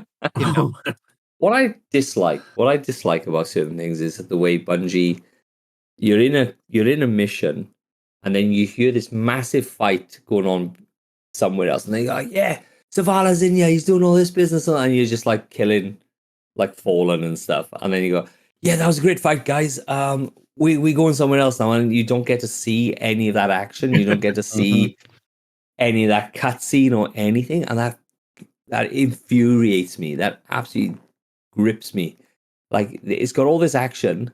Like, there was a law book where when the Fallen first came into the city and Crow was there, and they were crowding around Temporary, the Fallen Pass guy, and they were saying about this riot, and Crow come out, pulled his gun out, shot it in the air, and like everybody dispersed and stuff. But it's only written in the law. I was like, that would have been such a great cutscene. Like, this is why we even need if it was one of those TV show ones, right? Good. Like this is why we need the TV show. There's so many incredible moments and fights. I want to see Saint 14 fighting his way through the Vex network. Yeah. I want to see that journey. I want to see that struggle. I want to see him, the good, the bad, the middle. Yeah. There have been all, No, again, do you want to see him? Another do you great want to see example. him fight to the death, or do you want to see him fight to the point to where we rescue him? Because there's two different timelines. Well, I'll take it all. I mean, there are so many stories in the lore to tell. Give me a podcast, give me an audiobook, give me a TV, give me movies. Like, there's so, this is a decade of rich storytelling that we have largely not seen. I would love to see it. And even outside of the actual story, they could have like a season where they just go through Callus's fanboy, and shows us like the What If universe for Marvel. You know how Marvel has the What If? Well, you have Callus's fanboy, right? So, and it shows us what Callus writes down if it would actually occur. Like when we forced the Drifter to eat his own ghost and shot him in the face. I keep bringing that up because that was hardcore, Have you seen the fan made fiction of that? The ink. Somebody actually made that? No. Yeah. It got put in the Destiny bulletin like yesterday. It's all like fan fiction, so you have to point out it's fan fiction because it kind of takes liberties in certain aspects. But it's very, very cool. It's very, very cool. It's mostly because like the Drifter, obviously something's going to happen with the Drifter because he's having more vocal recordings in the helm. You go to that little thing and he talks a lot more. So I think it's going to be a big decision, either this season or next season, dealing with the Drifter. Which would be really cool because I think he's a very, very cool character that gets underused. Maybe Agreed. get rid of Gambit. Maybe Is it Drifter believes your ghost is Why sus? everybody be hating on Gambit, dude? God. look when Gambit Gambit is not originally bad. came out. When Gambit originally came out, I thought it was fantastic. I thought it was great. When Prime came out, and once again, all the teams were you have to be the person who invaded, you have to be the person who looked after this and the person who did that. I thought that was a great idea. Yeah. And for the love of whatever in somebody's brain, they decided, well, we're just going to take it and we're just going to put it into the Gambit that it is now. And I think that's wrong. I think they should have Gambit left the way it with is now is still Gambit pretty Prime. fun. You know? Yeah. I mean, one of my favorite parts is when the other team is about to win, and then, you know, we come from behind and nuke the boss, and they thought they had it, and we're just like, ha, I don't think so. Dinosaur Gambit. Yeah, that's a different game, though, T-Rex. That's a different game, bud. Yeah, so I think he's going to be a big part. Yeah, I reckon he's going to be a big part. I think he's going to come back as something that leads up to the new season, the new DLC. Hopefully. Yeah. I like him as a character. I was judging. I went for the judging title. I sided with him instead of the Vanguard when we had to make that choice. I like him as a character. He's mysterious. He's clever. He's a bit of a. And he's been around. He's been around for a long time. Yeah. Well, There's some story there. I would like to see. I love the lore. And because he's the only one in theory that's been outside of the solar system, outside of Sol. Mm-hmm. And then obviously that's when he got put on a planet where the light was fading, and they had the beast that could actually steal his light. But it's a really weird timey-wimey thing where he's on the planet, but Garl is actually taking hold of the Traveler, so it's on that timeline. And so that's where he kit bashed his ghost to have like a multiple of other ghosts. Yeah, and that's also why like we were able to feed him, you know, in the Callus lore. That's how we were able to feed him his own ghost, is because the Drifter will eat anything, because on that planet he's starved to death like what, thousands of times. So yeah, food to the Drifter has a different meaning entirely. You know, so we gave him a sandwich. He thought it was a little bit crunchy because we were feeding him his ghost, but he kept eating it anyway. The thing is, he's with the Drifter, a very, very cool character. Yeah, he is a cool character, and we did that whole thing of choosing whether we wanted to be with him in that whole storyline or against him in that storyline, and that hasn't kind of gone anywhere since. I mean, there are a few dialogue lines where he still calls me a snitch on one certain character. You weren't on his team. I chose both paths. One character chose one, and the other one chose the opposite path, because I wanted to see both sides of the coin. I wanted to see where it went, and it's kind of gone nowhere. Yeah, no stakes. Yeah, it didn't go anywhere, and that's the most infuriating part. Like, they make you do all these choices and stuff, and then it just goes, wow, it's done enough. You don't have to. It doesn't make any difference. There's no consequences. Yeah. That would have been funny if. Oh, yeah. No, it, depending on what you chose between him or her, or him or the Vanguard, we could potentially be playing two different versions of Destiny right now. The Destiny where you chose to be his friend, and the Destiny where you chose to turn him in. Well, it'd be cool if nuts. decision. It'd be cool if that decision made a difference, and that's you what I'm saying. Play as a Dark Guardian or a Light Guardian, and like you could, like the factions within World of Warcraft, like they had you got the Alliance and you got the Horde type of thing, and so it made you choose, and you could become a Dark Guardian that you could only go to certain parts of the tower. and then the light guardians can only stay in certain parts of the light part of the tower. Like something like that, like the decisions would be great and make a difference to how your character is. Do you think they had that in mind when they were going down that storyline, and then something changed where they went, well, we can't now do that because we want to do this? It'd be a hard thing to do to try and keep that, like just keep trying. Not really. We had factions for seasons, you know. So I mean, but that's why they got rid of the factions, because it's just too hard. Yeah. I don't care. I love the factions. No, I think I'm paying money for your game. You put forth work to give me factions. Damn it. Well, I think the factions. I think them removing factions out of it, and they wrote it out of the law and everything. They wrote the factions out in the law, so people can come back on it. I think it's great. I think it should have stayed, or we go back into like there's a law piece where the dead orbit. I can't remember how it goes. Dead orbit actually went into space like they wanted to. They got their funding and they went into space. Yeah, well, they there's a lore piece where they trying to find another place to live, and all these ships are jumping, and like one is it points out that one ship stops and just floats off. There's run out of power, and the rest go off. So I think like even if you bring something like that for obviously the next DLC is we no longer can stay in Sol after the Witness dies, after the Light and Dark Saga, and all that sort of stuff gets wrapped up. We can no longer stay in Sol. We have to move out, and our ships that we have aren't powerful enough to go further. Do you think we're going to chase the Gardener like the Witness did?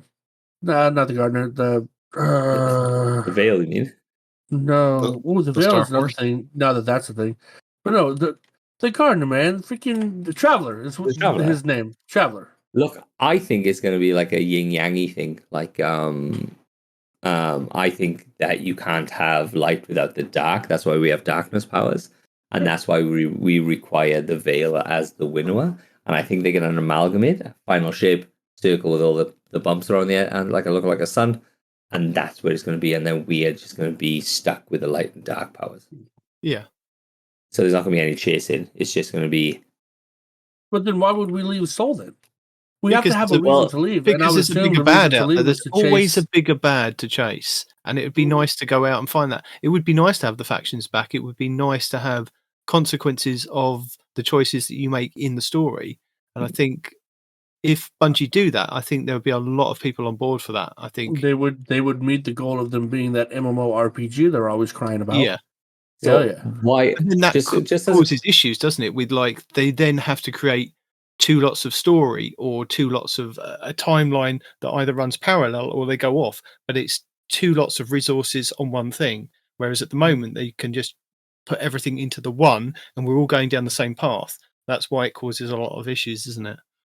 TV show. So let's go with the question then. Why would we require to leave Sol? Right, that was my main concern. Yeah. Okay. Why? Well, like I said, I would assume it's to chase the Veil or not the Guardian. Damn it!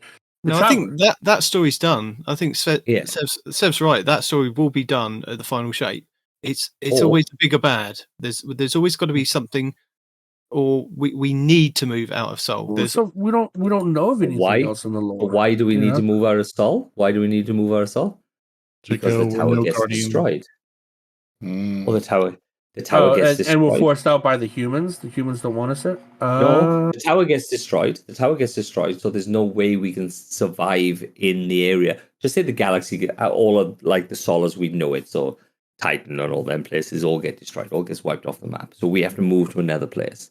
And that's the only... I'm trying to figure out where they could go after the final shape. Where into the Vex. Well, you can go into the Vex network, yeah, because obviously there's an indication the Vex is there. But I don't see how the Vex is going to keep us occupied for 10 years. Another 10 years. Because Bungie's turned around and said this game is going to be around... They've got plans for the next 10 years. They'd have to introduce a new race then. I mean, if the logic is what you're talking about, they'd have to introduce a new race. Yeah, but then that indicates that we have to move out of Sol because the races in Sol are already here. Right. We're going through the Vex network as our way to get to the next place. We find another portal. It spits us out wherever. So- Or actually, we could know, go be we're- liberating all the planets that the Vex destroyed. Because remember during the arc with all the AI, and the AI said there are 480 possible habitable planets. Oh, there are 320. Wait, why did you change? Did you recalculate? Nope, these are live. These are live numbers. And it's like, oh, now there's 200 viable. Oop, now there's 100 viable, right? Because the Vex were taking over these planets as it's So that could be the next expansion. Is we'll leave in Soul to free up these planets from Vex incursion, potentially. Yeah. If you read the Hive lore, the Hive actually wiped out millions and millions and millions of different races. So we know there's races out there that they want to put in. There were supposed to be 4 races to begin with, in the actual beta testing of Destiny. So it's the races that are out there. What I'm trying to figure out is where. So we had that Cade cinematic clip drop where he's there talking to Ikora, all the lush fields and all that sort of stuff. And I know this will never happen, but what I would love for Light and Dark Saga goes in, finishes, bang. We then get transported back to the first Golden Age when the Traveler first turns up. And then we then see the collapse of the Golden Age. Prequel? You want a prequel? Yeah, but like some way that they can work it in. So we are then in the Golden Age and then the Dark Ages. So then we get to fight warlords and stuff like that. We've just gone into the power. I was talking about that a couple weeks ago about how the next people we fight should be ourselves, warlords. Yes, I think that's cool. That. And I also think so. Of everybody, I would imagine everybody's done the new dungeon. Yes, I have. I don't know about that. Yep. So everybody knows the lore in the new dungeon. No. I've done it. I know some of the lore, not all of the lore. But he doesn't bother. He doesn't bother to follow that. I do. Shut your face. I just haven't done it yet. I haven't played the new dungeon, but I don't care either. So tell us. The new dungeon. So the new dungeon is you go through the new dungeon and there's little things you collect, and it's basically Sivu Arath talking about how Savathun's gone away from the sword logic and all that sort of stuff, like boiled down to very, very nitty gritty stuff. But there's a section in there where they start shouting at, in theory, when we took out Oryx, we should have accepted the Taken mantle. We should have taken that Taken mantle and become the Taken King ourselves.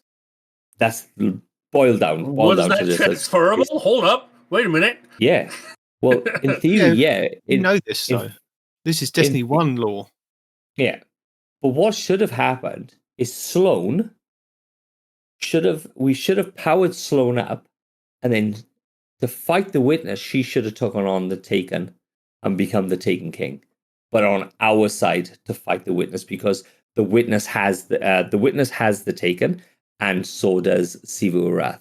But now Sloane is taken for no reason whatsoever, other than she was taken at a certain period when Titan got taken away. She should have taken over the Taken mantle and become the Taken King. That's why. Based on what I'm saying, there's still a chance that can happen. So we have the Taken Queen, they're Taken King. We've killed the Taken King, now we have the Taken Queen. We win. We already have the Taken Queen right now. That's Sivu Arath. But she's doing the taking now. Yeah. But it's a false king or queen. Well, it's the lead up, isn't it? So we're leading up. We're drawing. It's the general writing of a book. You bring the people up who are hard done by. They become friends with other people, and then they get amass a bigger army. So now we've got the Fallen on our side. We've got the Cabal on our side with Kayatl. Sivu Arath is going to rock in there now next season, and then I would imagine turn the Loosened Hide and help. The Loosened Hive will be on our side. So there's 4 against theirs. So they will have Sivu Arath. They'll have the Witness. They'll have the Taken. Possibly the Scorn is on their side because they did the experiments on the Scorn in the Glycol. So then it'd be 4 against 4. You spitting facts over here? I'm sitting outside. There'll be 4 against 4. So you need something that'll tip the balance. And if Sloane comes in and takes the Taken, that'll be 5 against 3.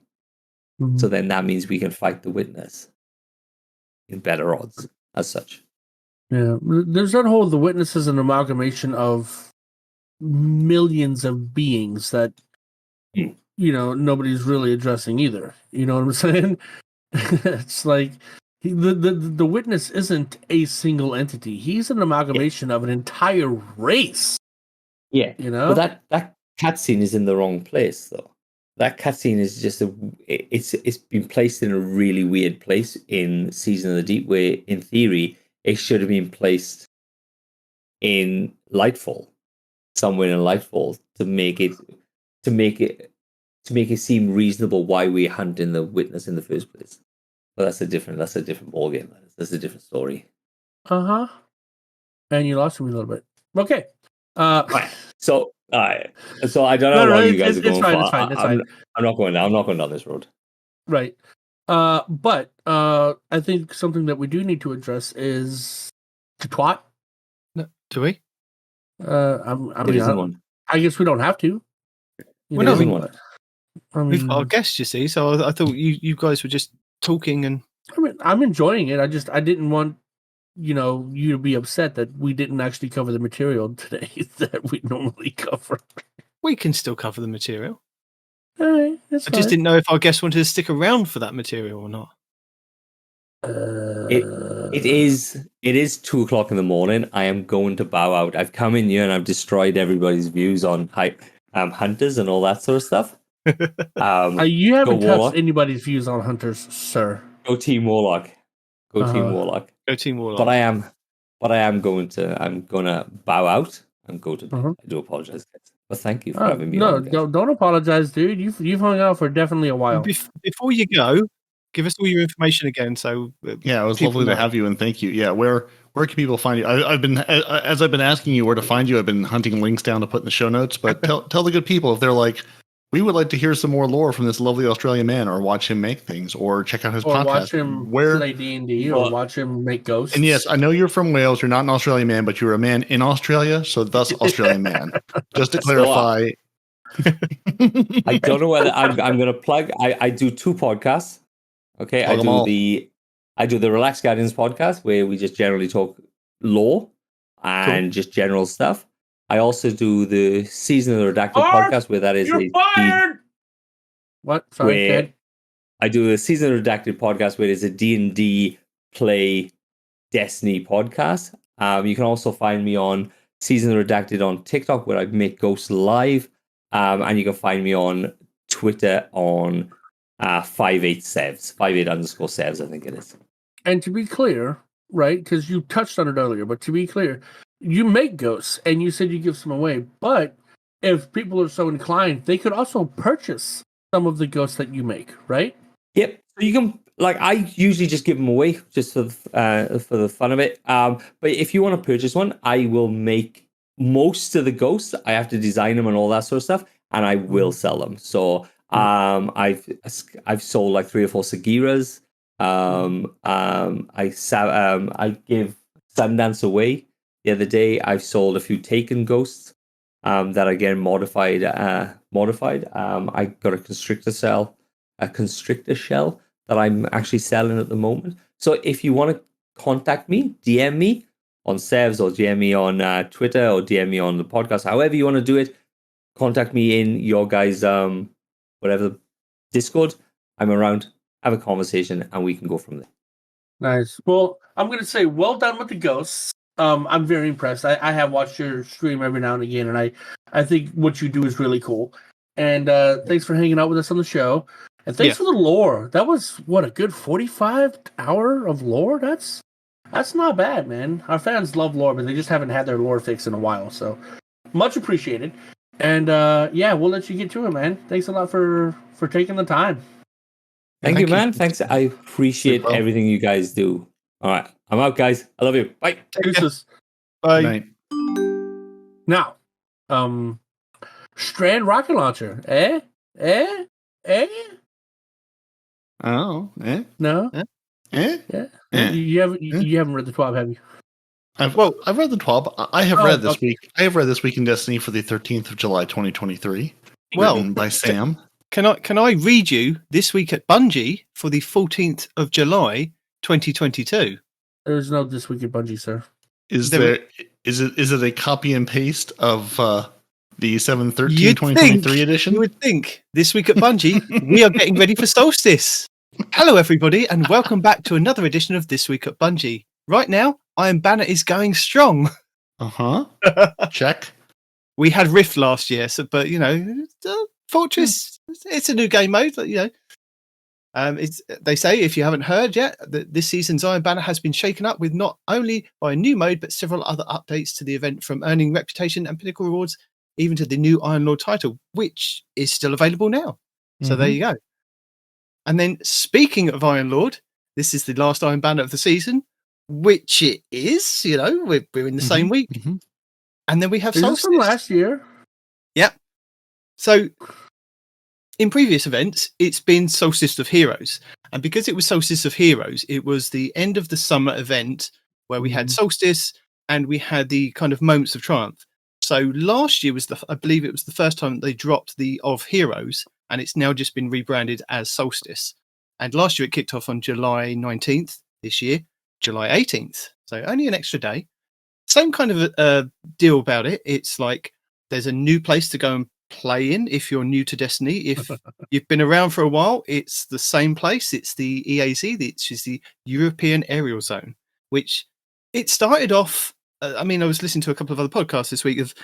It started off as this huge area where you had to kind of traverse all of these like buildings and floating islands, and there was teleporters.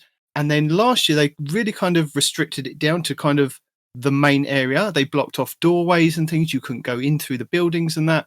And I found it a little bit constricting. I mean, they built this huge area that you could just go off and explore. And then last year it was kind of, no, it's just going to be in this one central area. You fight bosses and there's a bonfire to burn. And it sounds like it's pretty much the same this year. I mean, last year it says that the Solstice launched with the event card. We're going to have an event card again this year. The event card is available for free for all players. But if you want the upgraded part of the event card, it's 1,000 silver. What else was the same as last year? So I don't know, but the fact that even this much is the same, it kind of makes me a little angry that the game is so unchanging and predictable that you're reading the TWAB from last year, and so far the only difference is the type of freaking Iron Banana we have right now. This should not be a surprise. It should be a surprise, but damn if it ain't predictable, man. Yeah, I mean that's what these events are. It's we have 4 events every year. They're basically the same copy and paste events. Yep. And last year, just want to remind people that the event does end, I believe, on August 7th. So make sure that you spend all your Solstice stuff before that. And it works the same ways that the other event passes and tickets go. You can either purchase the book up front and just work through the book, or you can get to the end of Solstice and go, look, I've got all of these extra tickets. So if I purchase the book now, it unlocks like the emote, the shader, the whatever else they've got in the book for this year. So you can either purchase it at the beginning or you can purchase it at the end. But you will generate like the currency, the event ticket passes as you kind of play the event, if you play the event. So that's exactly the same as last year. Now, what they introduced last year was the ability to focus armor. Do you remember this? So you could get, in previous years, we had different armor pieces. We went for, I think it was blue, then we had to upgrade the blue, then it was the legendary, well, it was upgrade the legendary, and then went to the blue, and then went to the legendary. Then the upgraded legendary, which gave you the glows. Last year, they changed that around. They just went, here you are, here's the armor. You can then... Well, didn't you have to purchase it? I think there were purchases. I think you had to purchase it last year, right? Hang on a second. I think there's parts you could purchase as part of the book. I don't think you had to purchase the armor glows though. I mean, I think you could get the additional glows or other glows. Yes. Just you could just play the game and unlock all the glows if you wanted to play the game that much. There was additional cosmetics you could purchase. Absolutely. So Solstice armor, you could upgrade it this last year, and if you wanted to build into like say 100% resilience build, this is the way they kind of did it last year, and it seems to be looking at the TWAB for this year, it's going to be the same. So if you want to kind of go for like 100% resilience build and have a few stats in the other areas, you can actually get the armor to drop and then craft the armor specifically through the currency that you're going to get for Solstice. So there are silver leaves, silver ash, kindling, which is earned by completing Solstice events, and that then you can use on your like armor. So the kindling you add to your armor, well, along with I believe it's the ash. So you earn the silver leaves by completing activity through the game. Then you take your silver leaves into the Bonfire Bash, which is the Solstice event, which there is a node normally in the tower that you can just load straight into. And then you do X amount of things in the Bonfire Bash, and you then transform your leaves by lighting the bonfire into silver ash. You can then use that silver ash to spend on your armor to re-roll it to get the armor like that you want. So if you want it to be crafted into resilience or recovery, whatever you want, you can craft this armor. And this year's armor looks better than last year's. I think I'd it's say better so. than any year, honestly, because every year is this bright white flamboyant armor, and then you add a shader to that, which makes it even brighter. And I'm liking how this year they started off with a dark base color. That I'm digging. Well, last year's one had that silly peacock thing on the top of the Titan's head, and I absolutely hated it. I like the previous year's ones, which and normally once we've had a Solstice event, they'll put the previous year's ones in Eververse. You can buy previous year's Solstice gear ornaments to then equip on your on your character. And when you change your subclass on those, it would glow to the subclass that you are rocking. And I tried it the other day, and it works with Strand, so you glow green, which is pretty cool. Well, they said it would. I know, but sometimes they have issues. Sometimes we rock into Solstice, and they go, "Oh, by the way, the stasis glow, that's now purple, and it should be a darker blue from what the Arc one is." Remember that? We've had so many issues over the years. Yeah. So yeah, you get your silver leaves by completing a wide variety of activities through the game. Then you complete the Solstice activity, which is the Bonfire Bash, to transform the silver leaves into silver ash, and using the silver ash to re-roll your armor stats from the armor mod screen. So you actually have to go into your armor mod and do that. And I believe I was watching a guide from Ibontis, which I will link in the show notes for this year. Because after the event kind of rolled on, there was lots of people that made guides for it. And it looks, if it's exactly the same, the Ibontis guide from Solstice last year will be just as relevant this year. So I'll link that in the show notes. Datto also had a Solstice guide as well. Cheese Forever had a couple of cheeses that you could do. And there was one that you could do that they patched. And then there was one after the patch. So I'm not sure if they've kind of looked at that and gone, oh, we should patch that again. So I will link the stuff that we linked last year, just in case it is relevant, that you might go back and go, this is still working. Let's do that. But the other thing that came out of like the Solstice event that I noted last year in our notes was that you could use your Sparrow. You can pull your Sparrow out and Sparrow around the map. So don't forget you can do that. You only have 100 leaves in your inventory and 500 ash on your armor. And kindling also goes on your armor as well, because that was another couple of things that kind of came out of last year of questions and feedback for where's this? What's that? What's the maximum of this? So just be aware, 100 leaves in your inventory and 500 ash on your armor is the max. But Bungie do have a tendency to not upgrade these things. So if it's a copy and paste from last year, if it's copy and paste from last year of various different things, then it's going to be the same kind of maxed out levels for those as well. And last year's Solstice armor set was both free and paid glows like previous years. So last year, you got I think it was the white glow, wasn't it? An overall white glow if you upgraded your gear to the top maximum thing. And then you can purchase from the Eververse store. I think I did that on a couple of older ones. And I think, if I'm not wrong, you could either purchase it through silver or bright dust. And I think it was something like 1,200. Yeah, but now it's probably going to be 2,000 like everything else is. It was. I'm not kidding, dude. It's probably going to be 2,000. Where was it? Sure, on my notes somewhere I put on there. No, I didn't. I think it works out to be 1,500 bright dust per glow. So it literally, for every class that you rock, it will cost you that amount. So, but it's across all your characters. So if you purchase like the Strand one, you got like Strand across all your characters. So you do all your characters will glow green with the Solstice armor, and the same with Arc, Solar, and Void, etc. But it would cost you X amount. And now we've got another subclass in the mix that will cost you again. But I think it was like 1,000 silver per bundle or 1,500 bright dust. And I think it's probably going to be the same again this year from the season event. Or you can I'm just saying, not buy like any of these all the armor kits so far have been 2,000 this year, right? So no, yeah, but the glows were different. The glows were something different. all right. And normally the participation requirements to enter the festival is the same for like the last couple of years for any event, I think, is escape the Cosmodrome to unlock the tower. And then once you're there, you can then talk to Eva Levante, who will give you a quest. Normally, I think it starts off with that you get the class item, but then last year I believe that she literally gave you the full set, so you could just go off from the beginning.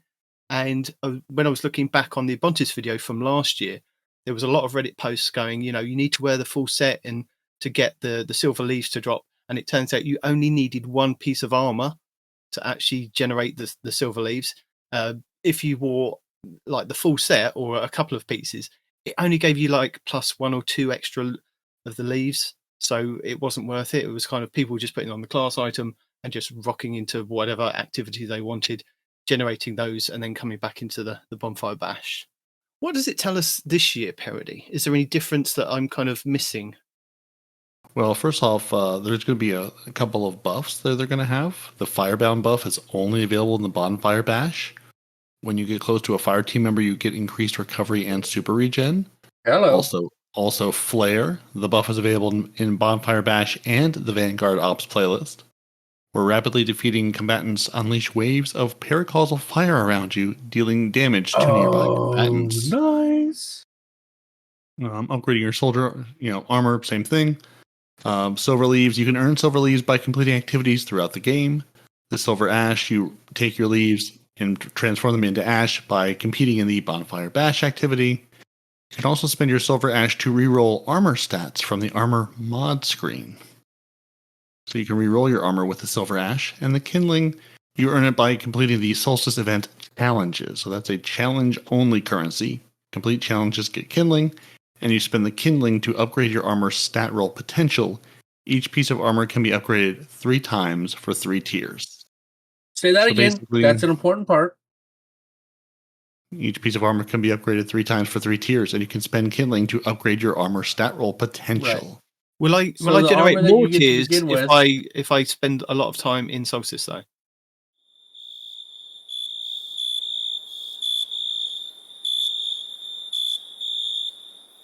Well, I was going to say is the armor that you begin with is not going to have a high stat roll, so don't re-roll that.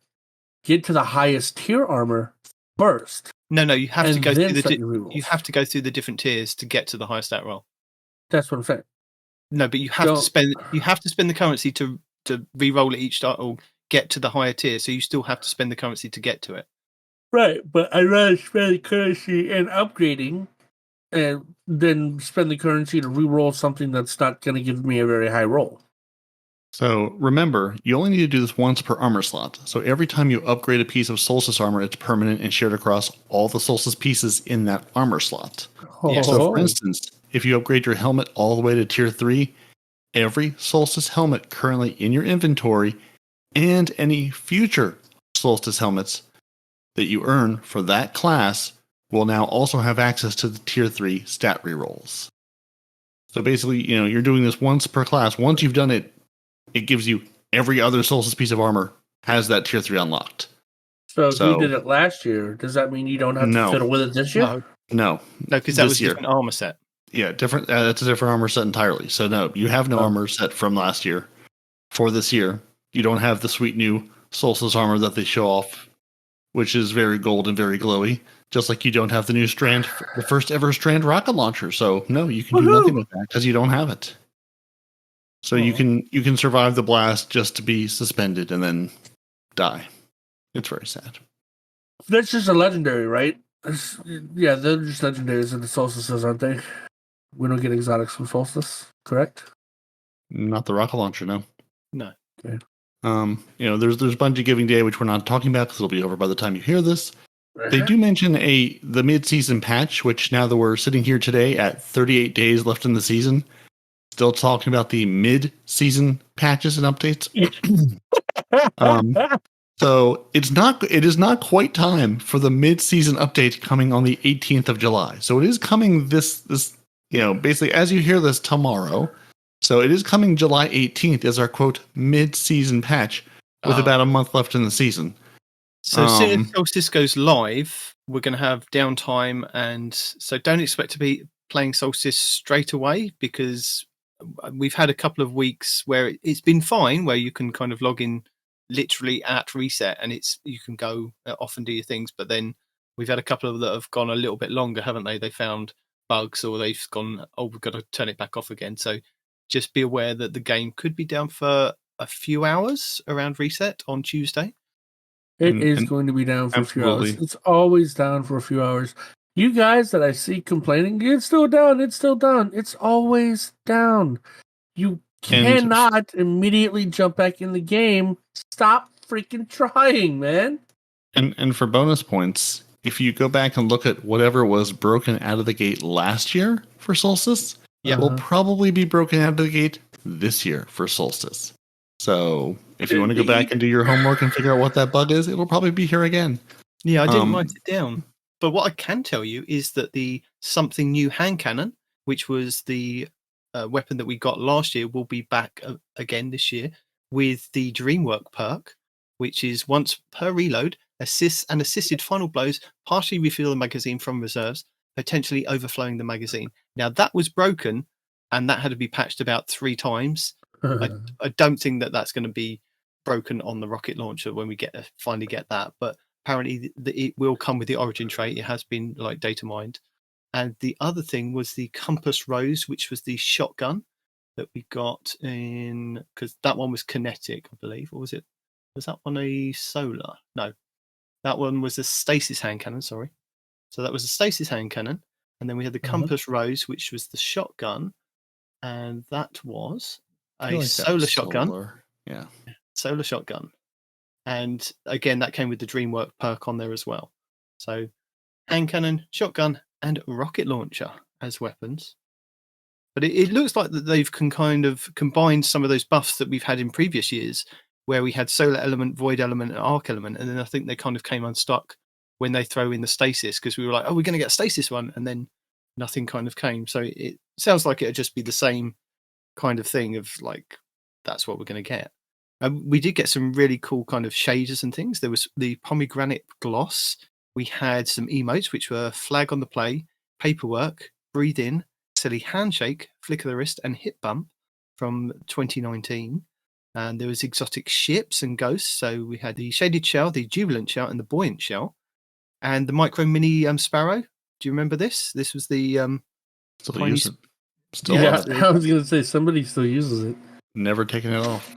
Summertide Kite exotic ship, and then we had legendary ghost projections, which was triumphant projection, buried treasure projection, and then they really leaned into the kind of the summer effect for these.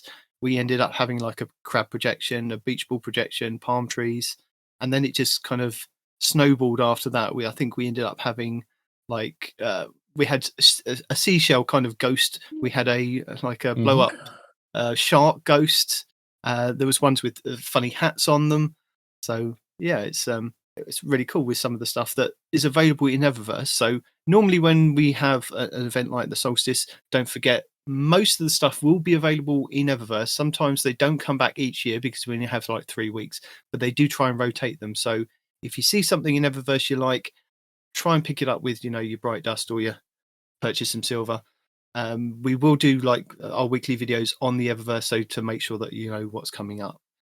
There are 7 zones in the EAZ, which is the meditation grounds, the ruins, the town, the factory, the mall, the garage, and the courtyard. Sometimes we have like high value targets called Prismatic Taken that spawn in as well. I believe that they were still there last year. And when you defeated them, they gave you more. I think there was more orbs last year to then. Yeah, and you have a can bug super. it. Like when the twins came down, you could kill one, and then like infinite of the yellow bars would come in, and you just keep killing those guys to get whatever currency you were trying to get. Wasn't that last year? Yeah. And they've refined kind of the end part of it. It used to be you run around and collect like loot boxes or chests around the map. It then went because it only showed you them for like 5 seconds, didn't it, for the first couple of years, and you end up Yeah. kind of panicking to try and get them. Then it Which was so refined. stupid. It was refined the year after of you could see them like whenever, and then last year it just went just do the bonfire and we'll put you the chest there and everything will explode out of it and you can just go there. So you don't even have to worry about that now. It's all just in that central location. So good times. Yes, indeed. I think that's all of the stuff that I've kind of written down for Solstice that I can kind of help people going into Solstice understand it a little bit better. It is just kind of like a firefight activity. Destroy the bosses and light the bonfires, really. Yep. Three people match made, run around, shoot things. Yep. Yeah. Wear your new fancy Solstice gear. Yeah. Or not, go back to what you were doing. Yeah, one piece of Solstice gear, that's fine. Am I right in thinking that it was you defeated like yellow bars and then you just threw a ball at the bonfire? That's all it was, wasn't it? You charged up the bonfire. Yeah, something like that. And then like the yellow bars would also drop a particular currency of some kind that you wanted to have. Can't remember what it was, but I remember that's why you wanted to do the twin glitches because it would keep spawning the yellow bars, which did something. Yeah, there was also challenges for like, killing, as part of the event, killing X number of, yellow bar enemies or do this thing. That's right, because you had to kill like 100 and things, right? So that's how people bugged it. Okay. Yeah, you're right. You're right. I mean, in addition to just getting the materials and the activities completed, it was also just there were the different challenges they wanted you to do. Yeah. So kill the lads, grab the ballies, make sure that you kind of hit the bonfire. It did good auto tracking, but sometimes you end up hitting the wall if you didn't jump high enough to throw it above. So kind of if you threw it up in the air, it kind of auto tracked down to the bonfire. So you'll be fine. Yeah, yep. You'll enjoy it. It's good fun. And if you have no idea what we're talking about, it'll all make sense once you see it. Yes. What doesn't make sense though is the mid-season patch still not being here. But there are two little patch notes they snuck away with. Okay. They fixed a few out of bounds spots in various maps. And then the Whisper of Change is getting a damage reduction in PvP from 15 to 5%. So that's it. There'll be plenty more in the patch, but that's all they're going to tell us today and sneak out with. Okay. There's also some respawning changes. They don't care for respawn, so they've decided to make some changes to him. Yeah, I mean, when you're this good, you got to expect to get nerfed at some point. Listen, Respawn. Your control and clash logic it needs some adjustments. So all of your Crucible respawn points are evaluated on different number of factors: proximity, side of line, objective zones, as well as your proximity to friendly players, where they are. And previously in Control, it was very strongly weighted toward, friendly objectives, good, and enemy sight lines and proximity, which is bad. You don't want to spawn in the middle of the enemy shooting you. Absolutely not. And they had a goal of, basically getting people back on the battlefield quicker. We want to put you in a good place, but we want to get you back on the battlefield. So you're not sitting there counting, going, okay, put me in, put me in somewhere. I don't care where. Just put me somewhere. Coach, I'm ready. So they're reworking some of that logic, and as we saw that one weekend in Trials where it was spawning people right next to each other in Trials, and in Iron Banner, it's good fun to be spawned right back into the sight lines of somebody able to kill you again with the same scout rifle they just killed you with. So they're doing some tweaks to that. And they say in the first hotfix after the mid-season patch coming next week. So 2 weeks from now is when they're going to put some of these respawn mechanics into the game and mess with that logic a little bit, hopefully making that all better. And there's some competitive division matchmaking changes. So the other major change that they implemented in Season of the Deep was to adjust how we placed players in competitive division matches. So they have a whole blog post they link to in this one about the Lightfall Crucible update based on their skill, throw all the amount of division win points or losses, all that good stuff, trying to basically put you into that target skill. Well, while the pure skill-based matchmaking may produce the fairest matches for players, it also diminishes the experience of climbing the ranked ladder. And players who only just completed their placement series should immediately face off against the highest or lowest ranked players regardless of their skill. So in Season 21, your 3v3 matchmaking rating MMR was calculated both on rank and skill, with the goal being to improve, that ladder climbing and maintaining integrity and match fairness. So maybe they did, maybe they didn't. A few changes they're considering for future seasons. Adjusting the rank is skill limiting so that it doesn't limit you at all if you are above your target skill, but also loosening up the division point throttling we do, so if you are too far above or below the skill. So I've touched no competitive, and I'll kick you over to the Blueberry Lounge podcast to understand, what this is, how this is, and if you haven't touched any of this, it may not be relevant to you, but they're, they did say, hey, we're going to talk about PvP, so this is them talking about PvP. Okay. You wanted us to talk about it? Here, I've talked about it. Leave me alone. And they're also looking at doing some dynamic skill ranges, features designed to equalize matchmaking pools during low population times or in a low population skill bracket. So basically, they built it, they turned it on, they weren't getting good data. So they turned it on again at the start of Iron Banner a few weeks ago and promptly broke all matchmaking. So they turned it back off. So basically, we're working on this dynamic skill ranges, but haven't really been able to get it to work well enough to put it in the game to get data on it. So they have some exciting reveals coming for Season 22. So maybe they said, we found and fixed a bunch of the bugs, so they're going to try to turn it on next season and see if they can get it to work and get some data out of it. And Respawn, now's the time you've all been waiting for. Yo, which Witherhoard skin are we going to get? Gambit. And are you happy about it? Yes. Are you? Because honestly, I can't remember what the other two look like. So it's the big, fish scaly one that was all green and blue. Yeah, yep. That's the one that won, as it I should get have. Gambit vibes from it, but yeah. Yeah. It was sort of the one that had the most personality, and it's a silly weapon, so it should have a silly skin. So good job, everyone, for voting for the proper one. Az is not happy about it. He posted in the chat with the what meme. You need some color in your life, sir. I don't know what to tell you. That's right, Az. It's for your own good, all right, bud. Goodness. So I'm looking at the armor right here, right? Tell me if I'm tripping, because I probably am. The Warlock looks almost like an English soldier, right? From back, little ways back, I see a lot of English, what do you call, inspiration, right? Hunter, I'm getting like Arabic vibes from, the headpiece and some of the things on the Hunter armor giving me some Arabic vibes. And then the Titan, I mean, that vest, I'm getting the whole riding of the bulls vibe from the Titan right there. You know what I mean? Good old Spanish looking armor. I think that's pretty cool, man. How at least to me, it looks like they've taken inspiration from actual military uniforms, and I dig it. I kind of dig it.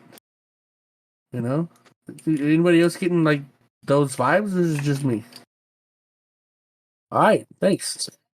No, I said Oh, did you? I didn't hear anything. I did confirm your Yeah. I'm also very disappointed in Peroty because he didn't win a fishing tournament. They sent you out a task of catching fish last week.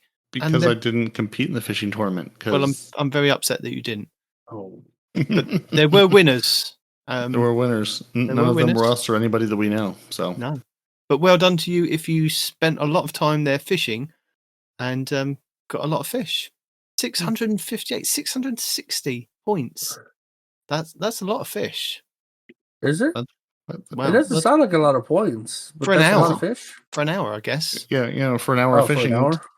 Yeah, for an hour of fishing. I mean, again, you can only fish so fast. So good job, the random number generator smiling upon you. I'd like to know which one of those was on console, because I'm betting most of those are on PC. Mm-hmm. Quick, set up a macro, quick. Anyway. Right. Yeah, I was trying to look at this whole thing they were talking about, the catalyst for the Wicked Implement, and I'm like, I was trying to see if they actually told us anything about it.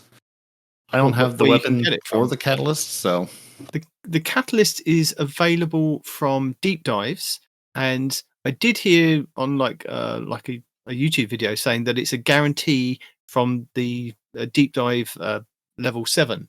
But then on the Last Word podcast, I think he had, who did he have? I think he had Scarrow9 and MacTix on there, and they said that they've been doing carries down to level 7, and it's not a guaranteed drop from level 7. So I don't know who to believe.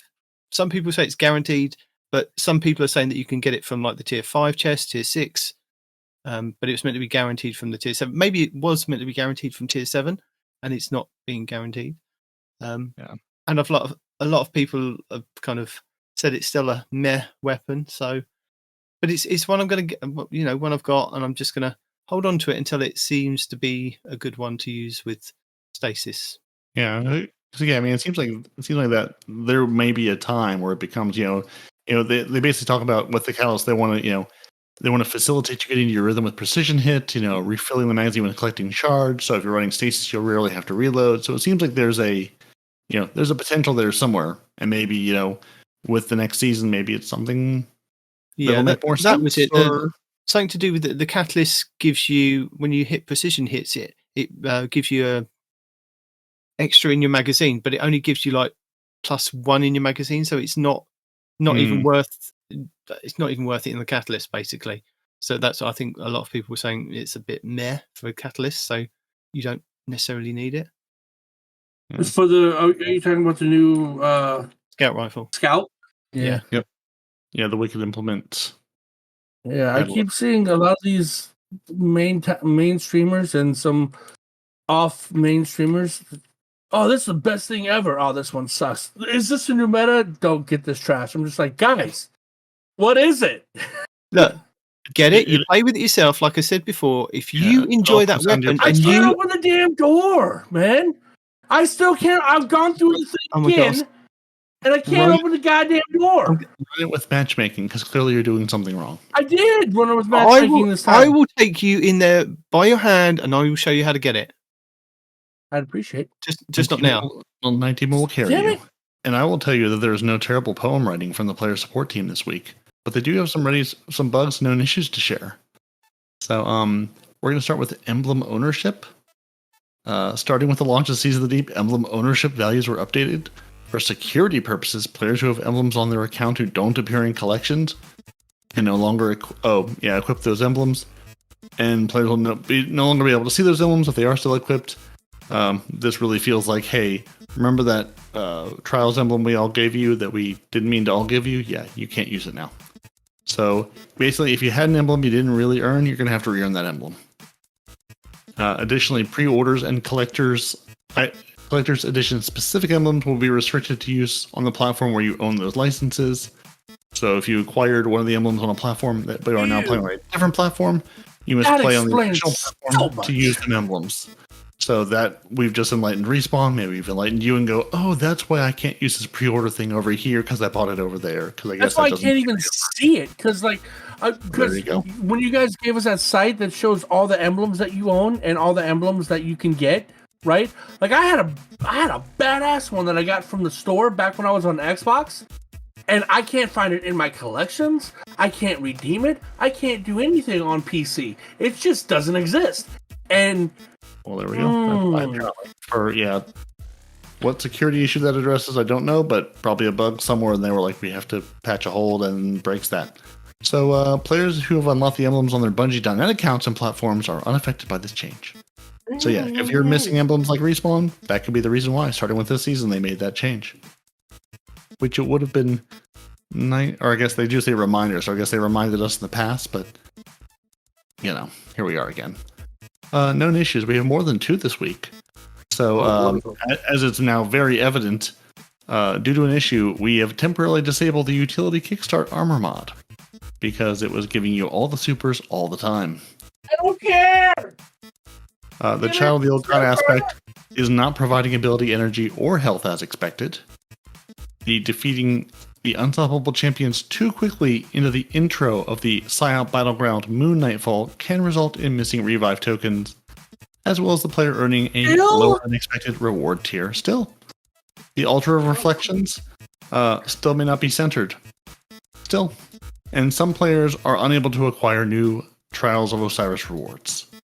Maybe it's the player's not playing Trials of Osiris. Maybe it is. Who knows? But some people cannot get the rewards. Oh, this is ridiculous. Come on. And then we have, lovely artwork in movies. The Brave Sisters and Kindergartens walking into towers. The Winnower. And just a Warlock eating a sandwich, staring at some fish. Because why not? It's a good way to spend a day. And I won't tell you what the hung jury is in the Nightfall rotation for this week, because by the time you hear it, no, it won't be. It'll be a whole new week. Yeah, and I'm not sure if they're saying that this is it for the hung jury, it's not returning next season. I think that's what they're kind of trying to allude to. Normally, they by this point in the season, they go, right, this is going to be the last week for you to get this one, this one, this one, and this one. But I think that's it. This is the last. Okay, yes. So once again, we want to remind you, this is the last week hung jury's in rotation in the Nightfalls. Yes, but I don't know if it's returning next season. That's what I'm kind of saying. So assume that it's not, and just go get it this season if you want to, or go to Zavala and turn in your tokens and get the non-adept version, and just keep it out in full effect. Peroty, can I add 2 more player support report items to your list of things that I'd like to report to you? Okay. Absolutely. I mean, it's Bungie's list, not my list, but sure. Well, it's your list. It happens to it has to do with challenges. Now, every week I go through challenges and letting people know what the challenges are in this week in Destiny. And last week we noticed that there was a little bit of an issue with Trial by Firing Squad, where you had to. It came up this week that we've got an Iron Banner week, and we were like, why have you put a Trials of Osiris challenge in an Iron Banner week? And we were like, don't worry, you've got 3 trials to kind of get that done after Iron Banner goes away. So it wasn't too much of an issue. This week, however, week 9 that we're coming up to, there is a challenge called Eyeing Iron, which is complete Crucible matches and bonus progress in Iron Banner and for victories. Now, Iron Banner's not going to be here in week 9. So it's a little bit of an issue. So I just thought I'd kind of point that out to people. I think it's just complete Crucible matches and bonus progress for victories. I'm hoping that that's going to be how it works. If not, get on the forums now. Yeah, or if you don't care, you don't care. Yeah, so to review, you can go get your trials, not this week, but next week when Trials is back, or the rest of the weeks. The Eyeing Iron you can never get through Iron Banner, but if you just play Crucible matches, you can still get it done. That's what we hope. Yeah. That's the goal. So, again, there are multiple teams. They don't necessarily talk to each other. I mean, we have to sync all these things up, move things around. It's tricky. Yeah. And while I'm here, I might as well tell you what's happening this week in Destiny. You might as well. Hello and welcome to the 9th week of Season 21, Season of the Deep, starting on July 18th, 2023. So for week 9, let's kick things off with our legacy rotation, starting with the Forsaken expansion. Ready if you are. Let's see what's out there. The Dreaming City this week is at a medium curse level, which means Petrovenge can be found in the Devilian Mist, and has the Oracle Engine mission for the next week. The Blind Well features Hive enemies and the Plague Krieger. The Ascendant challenge this week will be the Shattered Ruins, which can be located over in the Spine of Keris on the Dreaming City. Next up, the Shadowkeep expansion. On the Moon, the weekly story mission is a mysterious disturbance. The Trove Guardian is located in the Anchor of Light, while the Wandering Nightmare is the Nightmare of Jax, Claws of Zevra Wrath at the Hellmouth. And the Nightmare hunts this week will be Crota, Despair, Fogoth, Fear, and Ghoul, Rage. For our Beyond Light expansion, on Europa this week, Phylax the Warrior will be the Empire Hunt, Asterian's Abyss will be the Eclipse Zone, and the Exo Challenge will be Agility. For the 30th anniversary expansion, we have the loot rotation for Dares of Eternity, which will be on week 1's rotation with the Scatterhorn armor set and the Wild Hunt armor set being available.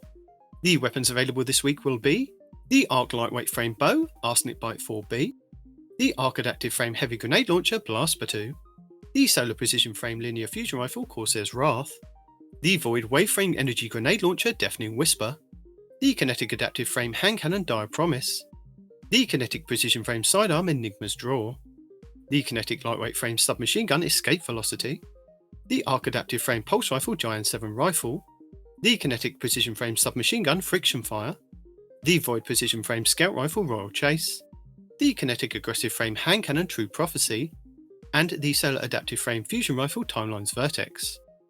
For the Witch Queen expansion, the Witch Queen weekly story mission is the Ghosts, where the modifiers are Fire Pit and Raider Shields, as well as Barrier and Unstoppable Champions. Also this week you will have Altar of Reflection's Catalyst and Altar of Reflection Pact. The Wellspring activity has been updated to include a featured Throne World weapon, Veritas armor, and a weapon pattern as its rewards. For the Lightfall expansion, the weekly mission is First Contact, with extra shields, lock loadouts, and extra champions, Barrier and Unstoppable Champions, Void Threat, Scorched Earth, Overcharged Weapons, Arc and Strand Surges, Overcharged Shotguns, and Galvanized on Hero difficulty only. The Partition mission will be Ordnance, Contest mode enabled with Overload and Unstoppable Champions, Solar Threat, Arc and Strand Shields, Air Superiority modifier with Solar and Strand Surges. And the Vex incursion this week will be Umshire Park. In addition, the weekly Lightfall reset also refreshes the pinnacle drop for the Node Override Avalon exotic mission on the EDZ. For the Season of the Deep, the featured fishing pond will be on Nessus. Raids and Dungeons. The Root of Nightmares raid challenge this week is the first encounter, Cataclysm, called Illuminated Torment. This is where every Tormentor must be killed by a player with the Field of Light buff. The Kingshall raid challenge this week is the fourth encounter, Daughters of Oryx, called Under Construction. Players cannot stand on the same plate twice in a single phase. The Vow the Disciple challenge this week is the second encounter, the Caretaker, called Base Information, where runners cannot pick up more than one stack of knowledge on each run. The Vault of Glass challenge this week is the fifth encounter, Atheon, called Ensembler's Refrain. Each player teleported can only destroy one oracle in each spawn set. The Gun of Salvation challenge this week is the second encounter, Spy Defense, called A Link to the Chain. This is where all Guardians must receive the Enlightened buff at the same time. And the Last Wish challenge this week is the fourth encounter, Vault, called Keep Out. Guardians must ensure that no Might of Riven Knights make it to the Center Chamber during the Vault fight. Your pinnacle raid will be the Deepstone Crypt over on Europa, which means all challenges will be available for each encounter. These are the first encounter, Crypt Security, called Red Rover. This is where all Guardians must be an operator and shoot the two panels on the low levels. The second encounter, Atrax 1, called Copies of Copies, where you must not send any Atrax 1 replicant debuffs into the airlock/space. The third encounter, Tanix Part 1, called Of All Trades. Guardians must perform each role at least once, Operator, Scanner and Suppressor. And the fourth encounter, Tanix, called The Core 4. Guardians must dunk all 4 cores before each DPS phase. Also, with the Deepstone Crypt being the featured raid, this does mean that you can farm the final boss for a chance at the exotic rocket launcher, Eyes of Tomorrow. And the pinnacle dungeon will be the Pit of Heresy on the Moon. Next up, challenges. Rapid Salvager. Rapidly defeat 30 combatants in salvage activities. 4. Challenge XP+. Patience Perfected. Catch 5 legendary or exotic fish at any fish pond. 4. Challenge XP+. Ritual Ornament. Acquire any ornament for the seasonal ritual weapon. 4. Challenge XP+++ and Bright Dust. Eyeing Iron. Complete Crucible matches. Earn bonus progress in Iron Banner. And for victories. 4. Challenge XP+ and Bright Dust. Ethereal Might. Defeat 200 targets with an Arc, Strand or Void subclass equipped in Gambit. Bonus progress is granted for ability final blows and defeating Guardians. 4. Challenge XP++ and Bright Dust. And Rapid Precision. Get Rapid Precision final blows. Bonus progress is granted for every defeated target after that second one. 4. Challenge XP+++ and Bright Dust. Hello! As a reminder, your daily loss sector will show you a flag outside which will give you details of threats, shields, champions and exotic armour you'll find inside. But if you're new to the game or you're using an alternate character and can't find the flag outside, you will have to run through the lost sector normally to have it show up on your map as a legend/master, which you can either do solo or with a fire team, but you will only be able to earn a chance at the exotic drop when completing solo. Tuesday, July 18th will be the K1 crew quarters on the moon for exotic chests, arc threat, arc and strand surges, solar shields, hot knife modifier, overcharged glaives, with barrier and overload champions. Wednesday, July 19th will be the K1 logistics on the moon for exotic helmets, void threat, arc and void surges, arc and solar shields, hot knife and chafe modifiers, with barrier and overload champions. Thursday, July 20th will be the K1 communion on the moon for exotic boots, solar threat, arc and strand surges, solar and void shields, arachno modifier, overcharged linear fusion rifle, with barrier and overload champions. Friday, July 21st will be Sepulture on the Throne World for exotic gauntlets, solar threat, arc and strand surges, arc and solar shields, fire pit modifier, overcharged fusion rifle, with barrier and unstoppable champions. Saturday, July 22nd will be Extraction on the Throne World for exotic chests, arc threat, arc and strand surges, arc and void shields, raider shield modifier, overcharged glaives, with overload and unstoppable champions. Sunday, July 23rd will be Aphelios Rest on the Dreaming City for exotic helmets, solar threat, arc and strand surges, void shields, epitaph modifier, overcharged shotguns, with overload and unstoppable champions. And finally, back round to Monday, July 24th will be the Chamber of Starlight on the Dreaming City for exotic boots, solar threat, arc and strand surges, solar and void shields, epitaph modifier, overcharged swords, with overload and unstoppable champions. Lead the way. Our 9th featured Nightfall will see us face off against Navota in the Disgrace Nightfall over on the Cosmodrome, where you have a chance to get a pinnacle engram if you complete the Nightfall with a score of 200k or more. This Nightfall is free to play. You'll be able to earn high-end gear for your characters, including the Nightfall featured weapon, exotic gear, enhancement cores, enhancement prisms, ascendant shards, and adept Nightfall ciphers. The higher the Nightfall difficulty, the more common the drop will be, with the featured weapon and exotic gear being uncommon at hero difficulty to being common with ascendant shards in Grandmasters. Legend and lower Nightfalls will have 9 barrier and 2 unstoppable champions, with 6 solar, 2 void and 27 arc shields. Masters and GMs will have 14 barrier and 2 unstoppable, with 4 solar, 1 void and 23 arc shields. Your Nightfall modifiers are hero difficulty, maximum effective level is 1765, matchmaking is available, enemies have extra shields, champions foe, you will face barrier and unstoppable champions. You can either use intrinsic exotics, use a subclass debuff, or unlock anti-champion mods from the seasonal artifact. Arc threat, 25% increase to incoming arc damage. Fire pit, acolyte spawn fireballs on death. Overcharged weapons, weapons overcharged from the seasonal artifact are active in this activity. Kinetic weapons do increase damage when your subclass element matches an active surge. Arc surge, 25% bonus to outgoing arc damage. Strand surge, 25% bonus to outgoing strand damage. Overcharged glaives, 25% bonus damage with glaives. Galvanized, combatants have more health and are more difficult to stun. Legend difficulty, maximum effective level 1815, includes all previous modifiers except galvanized. No matchmaking. Equipment locked, you will be unable to change your equipment once the mission starts. Master difficulty, maximum effective level 1820, includes all previous modifiers except galvanized. Champions mob, this difficulty adds more champion enemies. Famine, all ammunition drops are significantly reduced. Grandmaster difficulty, maximum effective level 1815, includes all previous modifiers except galvanized and famine. Joining progress disabled. Extinguish, if your fire team falls in a restricted zone, your team is returned to orbit. Limited revives, gain additional revives by defeating champions, up to a maximum of 20. Contest mode, which caps your power level to make enemies more of a challenge. And Chafe, radar is disabled. To combat champions this season, you have access to subclass counters as well as a choice of intrinsic anti-champion artifact mods, which are Anti-Barrier Auto Rifle, Unstoppable Hand Cannon, and Unstoppable Glaive. You also have exotic weapons and armor that can help with intrinsic mods as well.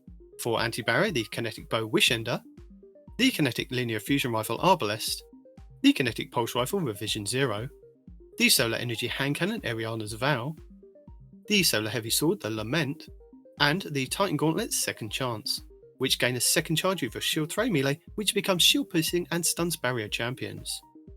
And for Unstoppable, the Kinetic Fusion Rifle Bastion, the Kinetic Hand Cannon Malfeasance, the Solar Energy Sidearm Devil's Ruin, the Void Heavy Bow Leviathan's Breath, and the Hunter Gauntlets Athos' Embrace, which have a chance to stun unstoppable champions with their empowered weighted knife. The Nightfall featured weapon to obtain this week will be the heavy machine gun, the Swarm. The Swarm is a high impact frame heavy machine gun with a base impact of 70, range of 69 and stability of 33. It can roll with Vorpal, tap the trigger and Zen Moment, with dynamic sway reduction, killing wind and one for all. It has the origin trait of stunning recovery, where if you stun a champion, you partially refill the magazine, trigger health regen, and improve your recovery for a short duration. And Vanguard Vindication, where final blows with the weapon grant a small amount of health. Lord Shaxx brings Team Scorch to the Crucible for the 9th week of the season. Team Scorch is a 6v6 PvP mode where all players wield a Scorch Cannon that cannot be dropped. Equipped weapons and abilities cannot be used in this game mode. Movement abilities e.g. lift, jump and glide, sprinting and emotes can be used. The Scorch Cannon has 100 ammo, which is replenished on respawn. Matches have a 7-minute timer, players have a 3-second respawn timer, kills give plus 1 point each. The first team to reach 60 points wins. If the timer runs out before the team reaches 50 points, the team with the largest score wins. The player's current and longest kill streaks are shown at the top of the screen below the score. And Rift will be returning this week in the Relentless Crucible playlist. Rift is a 6v6 game mode that focuses heavily on objective-based gameplay and not just killing the enemy team. Instead of accruing points based on defeating enemies, players can score points by picking up the spark and dunking into their opponent's rift, which is near the enemy spawn. A team can either win by scoring 5 points before the opposing team can, by scoring 3 points without the enemy team getting a look in, or having more points when the time runs out. The spark spawns in the centre of the map and starts to charge after 6 seconds of the round starting, and becomes visible for all players on the map. After another 12 to 13 seconds, the spark is available for players to pick up, giving both teams approximately 20 seconds to fight over the spark before either side can pick it up. For 5 seconds after a player picks up the spark, they become marked on both teams' maps. After that, they're only marked on their own team's map unless they are in view of the enemy team. The carrier can only hold onto the spark for 1 minute and 15 seconds. After that, the spark detonates, killing the carrier and those around them before resetting. Should the carrier die in any way that isn't from the spark detonating, the spark drops at that location. If a player picks up the spark whilst in their super, they are immediately pulled out of their super. Furthermore, they will not gain any more super energy whilst holding the spark, and will be unable to use their super even if it is fully charged. If a player dies, they must wait 10 seconds before respawning, but their teammates can revive them during this time.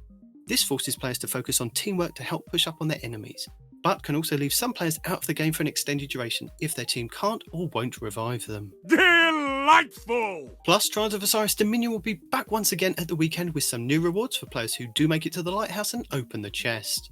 These include the Hero's Wake exotic Ghost Shell, the Valiant Memory exotic Ship, the Survivor's Journey exotic Sparrow, and the new Trials shader, Glorious Patina. Trials of Osiris Dominion is a 3v3 PvP high-stakes game mode with a twist of a capture point. In Dominion, 2 teams of 3 go head-to-head in a battle for control of a capture point. Teams can either work together to capture the control point, or eliminate the enemy team to win the round. Only available from Friday reset until Tuesday weekly reset, Trials gives every player the chance to show off their PvP skills to obtain some of Destiny's most sought-after weapons and armour. Players that compete in Trials of Osiris will have all of their games tracked through a passage card, a ticket purchased from Saint 14 in the lower hangar of the tower. Winning rounds and matches in Trials of Osiris will grant exclusive weapons, armour, pinnacle gear, masterwork materials, and even adept gear for the most skilled players who can reach the lighthouse with a flawless ticket of 7 games won and no losses. 5 round wins will bag you the match for your passage card. By competing in Trials, you do have a chance to pick up 2 pinnacle engrams from playing each week, one from 50 round wins and the other from winning 7 games. These do not have to be done all in one go, but you do have to complete them before the weekly reset. That is amazing. And Destiny 2's summer event, Solstice, returns this week, taking us back to the European aerial zone, with a whole host of loot in-game, including Solstice armour, event card rewards, and a bunch of cosmetics at the Eververse store. Solstice will run for the last few weeks of the season from July 18th to August 7th. And that's it for the 9th week of Season of the Deep. Guardian down. Well, that was excellent. It was. And another thing that happened this week in sort of the greater world of Destiny that we're not going to get into because none of us are legal professionals. But Bungie won a almost $500,000 lawsuit against basically people who were, harassing, sending death threats, sending things to the houses of Bungie employees and community managers. What? And Catherine Tucson on Twitter will link the thread in the show notes. Sort of talked about what this means and why this is a good win for Bungie and sort of video game and people who work for video games at large. Basically, putting, really drawing the line of you cannot harass people. You cannot harass them online and take it into the real world and dox them or send things to their house or stalk them at their places of residence or business. And there are real and major, consequences for doing so. What you do online and just harassing people is not an acceptable thing, and you will be found and you will be hunted down and you will be, you will have consequences for your actions, basically. You can't send things to people's homes, and this isn't even like, terrible things. Like they mention, leaving messages, spoofing a caller ID, but also acts of ordering a bunch of pizzas to be delivering without paying for it, sending things to people's houses and are putting them on the hook for these bills and things. This is all, malicious intent, harassment, and it is not acceptable.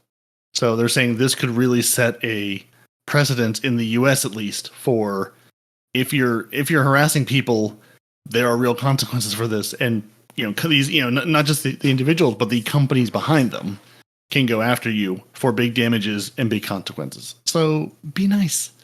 Stop being idiots on the internet. Be reasonable people, or you may be on the other end of a $500,000 lawsuit that you don't have $500,000. And I did hear, I think it was on the Last Word podcast, they were talking about this, and they mentioned this is one of the reasons why DMG left being a community manager at Bungie. But they didn't mention his name on the DCP podcast. They just said it was like devs at Bungie. But I mean, he I'm sure at least is. Again, I haven't seen him. I saw him applauding the outcome. But but honestly, who wouldn't? Who hasn't? Yeah, and I know. Yeah, I know. I'm sure that played a part in it. I'm sure other people on that team. And I mean, the other developer whose name escapes me that was basically sent death threats for the Titan exotic not coming back. Like it sets a precedent of you can't his just Twitter account, didn't he, for that? Yeah, like you can't just rail on people and send them death threats and expect nothing to happen. Like this is not okay. No. So just having a legal precedence will hopefully make it easier. Unfortunately, the next time this happens for someone to go after someone, them to go after the perpetrators and go, no, listen, you can't do this. This is not acceptable. And we can point to this case as no, it has been decided. This is absolutely not okay, and we can come after you for damages and liability and prison time. Whatever. Again, not a lawyer, not legal advice, not legal anything, but just interesting that's. It's nice to see Bungie, one, standing up for their employees, and two, it's nice to see that we at least in a legal context can agree. Yeah, this is not acceptable, and there are major consequences for this. Mm-hmm. Indeed. I mean, the fact that people have to be told that this is not okay is, in its own right, kind of. I have bad words to say about it, right? You shouldn't be told that this kind of thing is not okay. Like, how are you raised where you think it's okay to send death threats or things to people's homes over a video game, dude? Like, honestly, I've been mad at Bungie before, and I've said, ridiculous things, like if I ever see him in public, I, fill in the blank or whatever, right? But those things are said in jest, right? You would never actually, well, I wouldn't ever actually, injure somebody over a video game, No. Or send things to their house or death threats or whatever the hell else it is that you people are doing. And the fact that we're sitting here telling you that that's not okay, in itself is not okay. It shouldn't be a lesson that we as content creators or, Bungie as a company should have to tell you, especially if you're a grown-ass adult. Like, what is wrong with you? And it shouldn't be something you go to work for a job. You're going to a job you're doing your job. This should not be part of anyone's job. Period. Full stop. Well, before we go, I do have some tips, tricks, guides, and builds I just want to quickly go over. So I will Absolutely. link the Paul Tassi video going over the revisit this, which is about the Veil law and where to find that and why you might have missed it. Mhm. We then have the devious build that the Aztecross put together with the Osmomancy gloves and the Warlocks that I was talking about.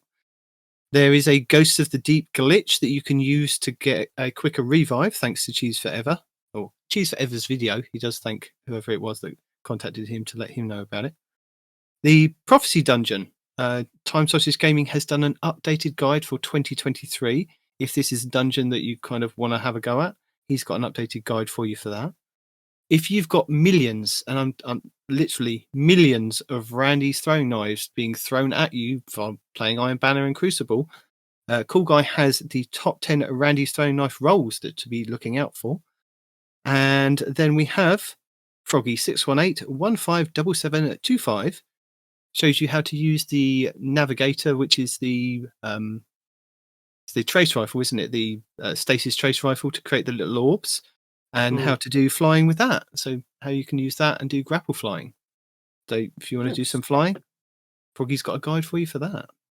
And I know we had some feedback from Mellow Mally this week, and I think we've gone a little bit too long to actually go through it. So hopefully we will get to your email next week. I do apologise. I had kind of read it and then missed bringing it up on the last couple of shows, but we will get to your responding to your email next week, hopefully. I was going to bring it up this week, but the show was a little long. But trust that I will bring it up next week. It's in the chat. It's right in my face. And if he doesn't bring it up, I will. Right? So we got you, Mom. Don't worry. I need to ask you a quick question. I will wager $100 Respawn does not, in fact, bring it up unprompted next week. Really? You're going to have to pay him now because you've already told me you're on holiday next week. No, not next not week. You. Not you. Him. Oh. Hang on, he's thinking about it now. He's thinking. Oh, me? Yeah, you told me you're on holiday next week. If you think that I won't open up a laptop on the middle of the beach to win $100, you are out your damn mind. So we are down our hunter next week because he's already prearranged a holiday, but he may turn up, as you've heard live on this show this week. It's $100, even if it's just to go through an email. Shoot, hell yeah! You better believe it. Do I take this bet and believe he'll remember, or see someone? Do I think he'll remember? Not necessarily. Do I think someone will remind you? Absolutely. Yeah, and that's what I can't count on. I would hope Looking so. At you, T-Rex. If I forgot, I would hope so. Speaking of Mellow Mally, who is one of our patrons, Peroty, tell the people all about our Patreon. We have a lovely Patreon at patreon.com/TTAH, and we love all of you very, very much. We love Zep Orbit, who cannot be threatened with a good time. We love our Otter Dance Troupe of the T-Rex King, the Scarlet KM, and BHS Nightcrawler. We love our grenade throwers, Scouring the Skies, Carver 2782, We Noble, Golden God 1562, basically Salt, basically an ACL, Zombie Pops, Renard Calant, and of course, the one, the only, Mellow Mally. And finally, we have Deacon's approval. She gives it, she throws it, goes across rooms. She enjoys and improves upon PP Pipe, Dimwee, the Drifter's Driftwood, Space Coin, Dam House, and Operator Kanjin. So we thank each and every one of our lovely patrons for making all of this happen and all of this possible, and for showering Respawn and all of his newfound wealth that he can now go out into the world and, I don't know, do something with. But seriously, like we love doing this for you guys. We love making this happen every week. So thank you all very, very much for listening and for being our lovely patrons. And one day we'll even figure out, how to show you that in more better ways. As I look in Night Demon's direction, deep into his eyes. Because he knows what we want. I think it's time to go. I think he knows what the people are clamoring for. Go. Yeah, let's go. I have no idea what's happening right now. So people want to go to the store. They want to go to the store and they want to buy the things. Oh, the merch! So that way, merch! So that way, when I say thank you for joining us, your well-dressed Titans are Peroty and Night Demon. Your lovely T-shirt wearing Hunter is no one responsible in real life. Your ghost-making warlock representative from both the lovely land of Wales and the Australian outbacks is Sevs. You can email the show at twotitansandahunter@hotmail.com. We will get to your emails eventually. It may not be quick, but eventually it'll all happen. We're also on YouTube, Twitter, Instagram, and Facebook. Basically, anywhere you type in Two Titans and a Hunter, we're there. We appreciate your feedback. If you have some, toss it our way. We love seeing and hearing what you like, what you don't, or we'll bring back the pirate voices. Yes, that is a threat. Arr. Find the show where you get all your podcasts. Follow us on YouTube, not just for this episode and every episode every week, but weekly update videos, This Week in Destiny, and the live streams when we could do silly things like run Sunset Weapons and Iron Banner. twotitansandahunter.com will take you to the place to get all the information and all the shows. If you want to join the Otter Dance Troop, threaten us with a good time, or throw more grenades, you can go to our Patreon at patreon.com/TTAH. If you're looking for more casual encounter, coffee.com, ko-fi.com/twotitansandahunter. If you want the thrill of live action, spicy language, and this show live most of the time when it happens, twitch.tv/no one responds in real life, and maybe possibly some Destiny D&D playthrough. We'll see. Maybe. If you want to keep it family friendly like a proper British gentleman, head over to twitch.tv/twotitansandahunter and hit those lovely subscribe buttons at both those lovely channels, and you will know all the places they go live. When they go live, and in the time zone you're in, I'm not doing the math for you. Hit the button, it'll tell you. And with that, gents, any parting words? Any lovely advice? Any more cries for merch? Arr, me hearties. Yeah, merch. Demon. Arr. Demon. Like your Bungie Reward exotic angler pin set, buy it now. Impress your friends, or have them go, you bought fishing pins for a shooter game? Look, man, if you don't know, you don't know. You don't know. Right. If you know, you know. Alonzi? Deuces. Till next week.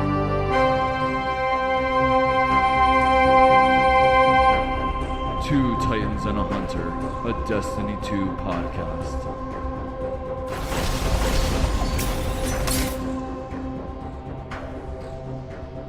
You know, you know, you know, you know, you know, you know, you know, you know, you know, you know, you know, you know, you know, you know, you know, you know what I'm saying?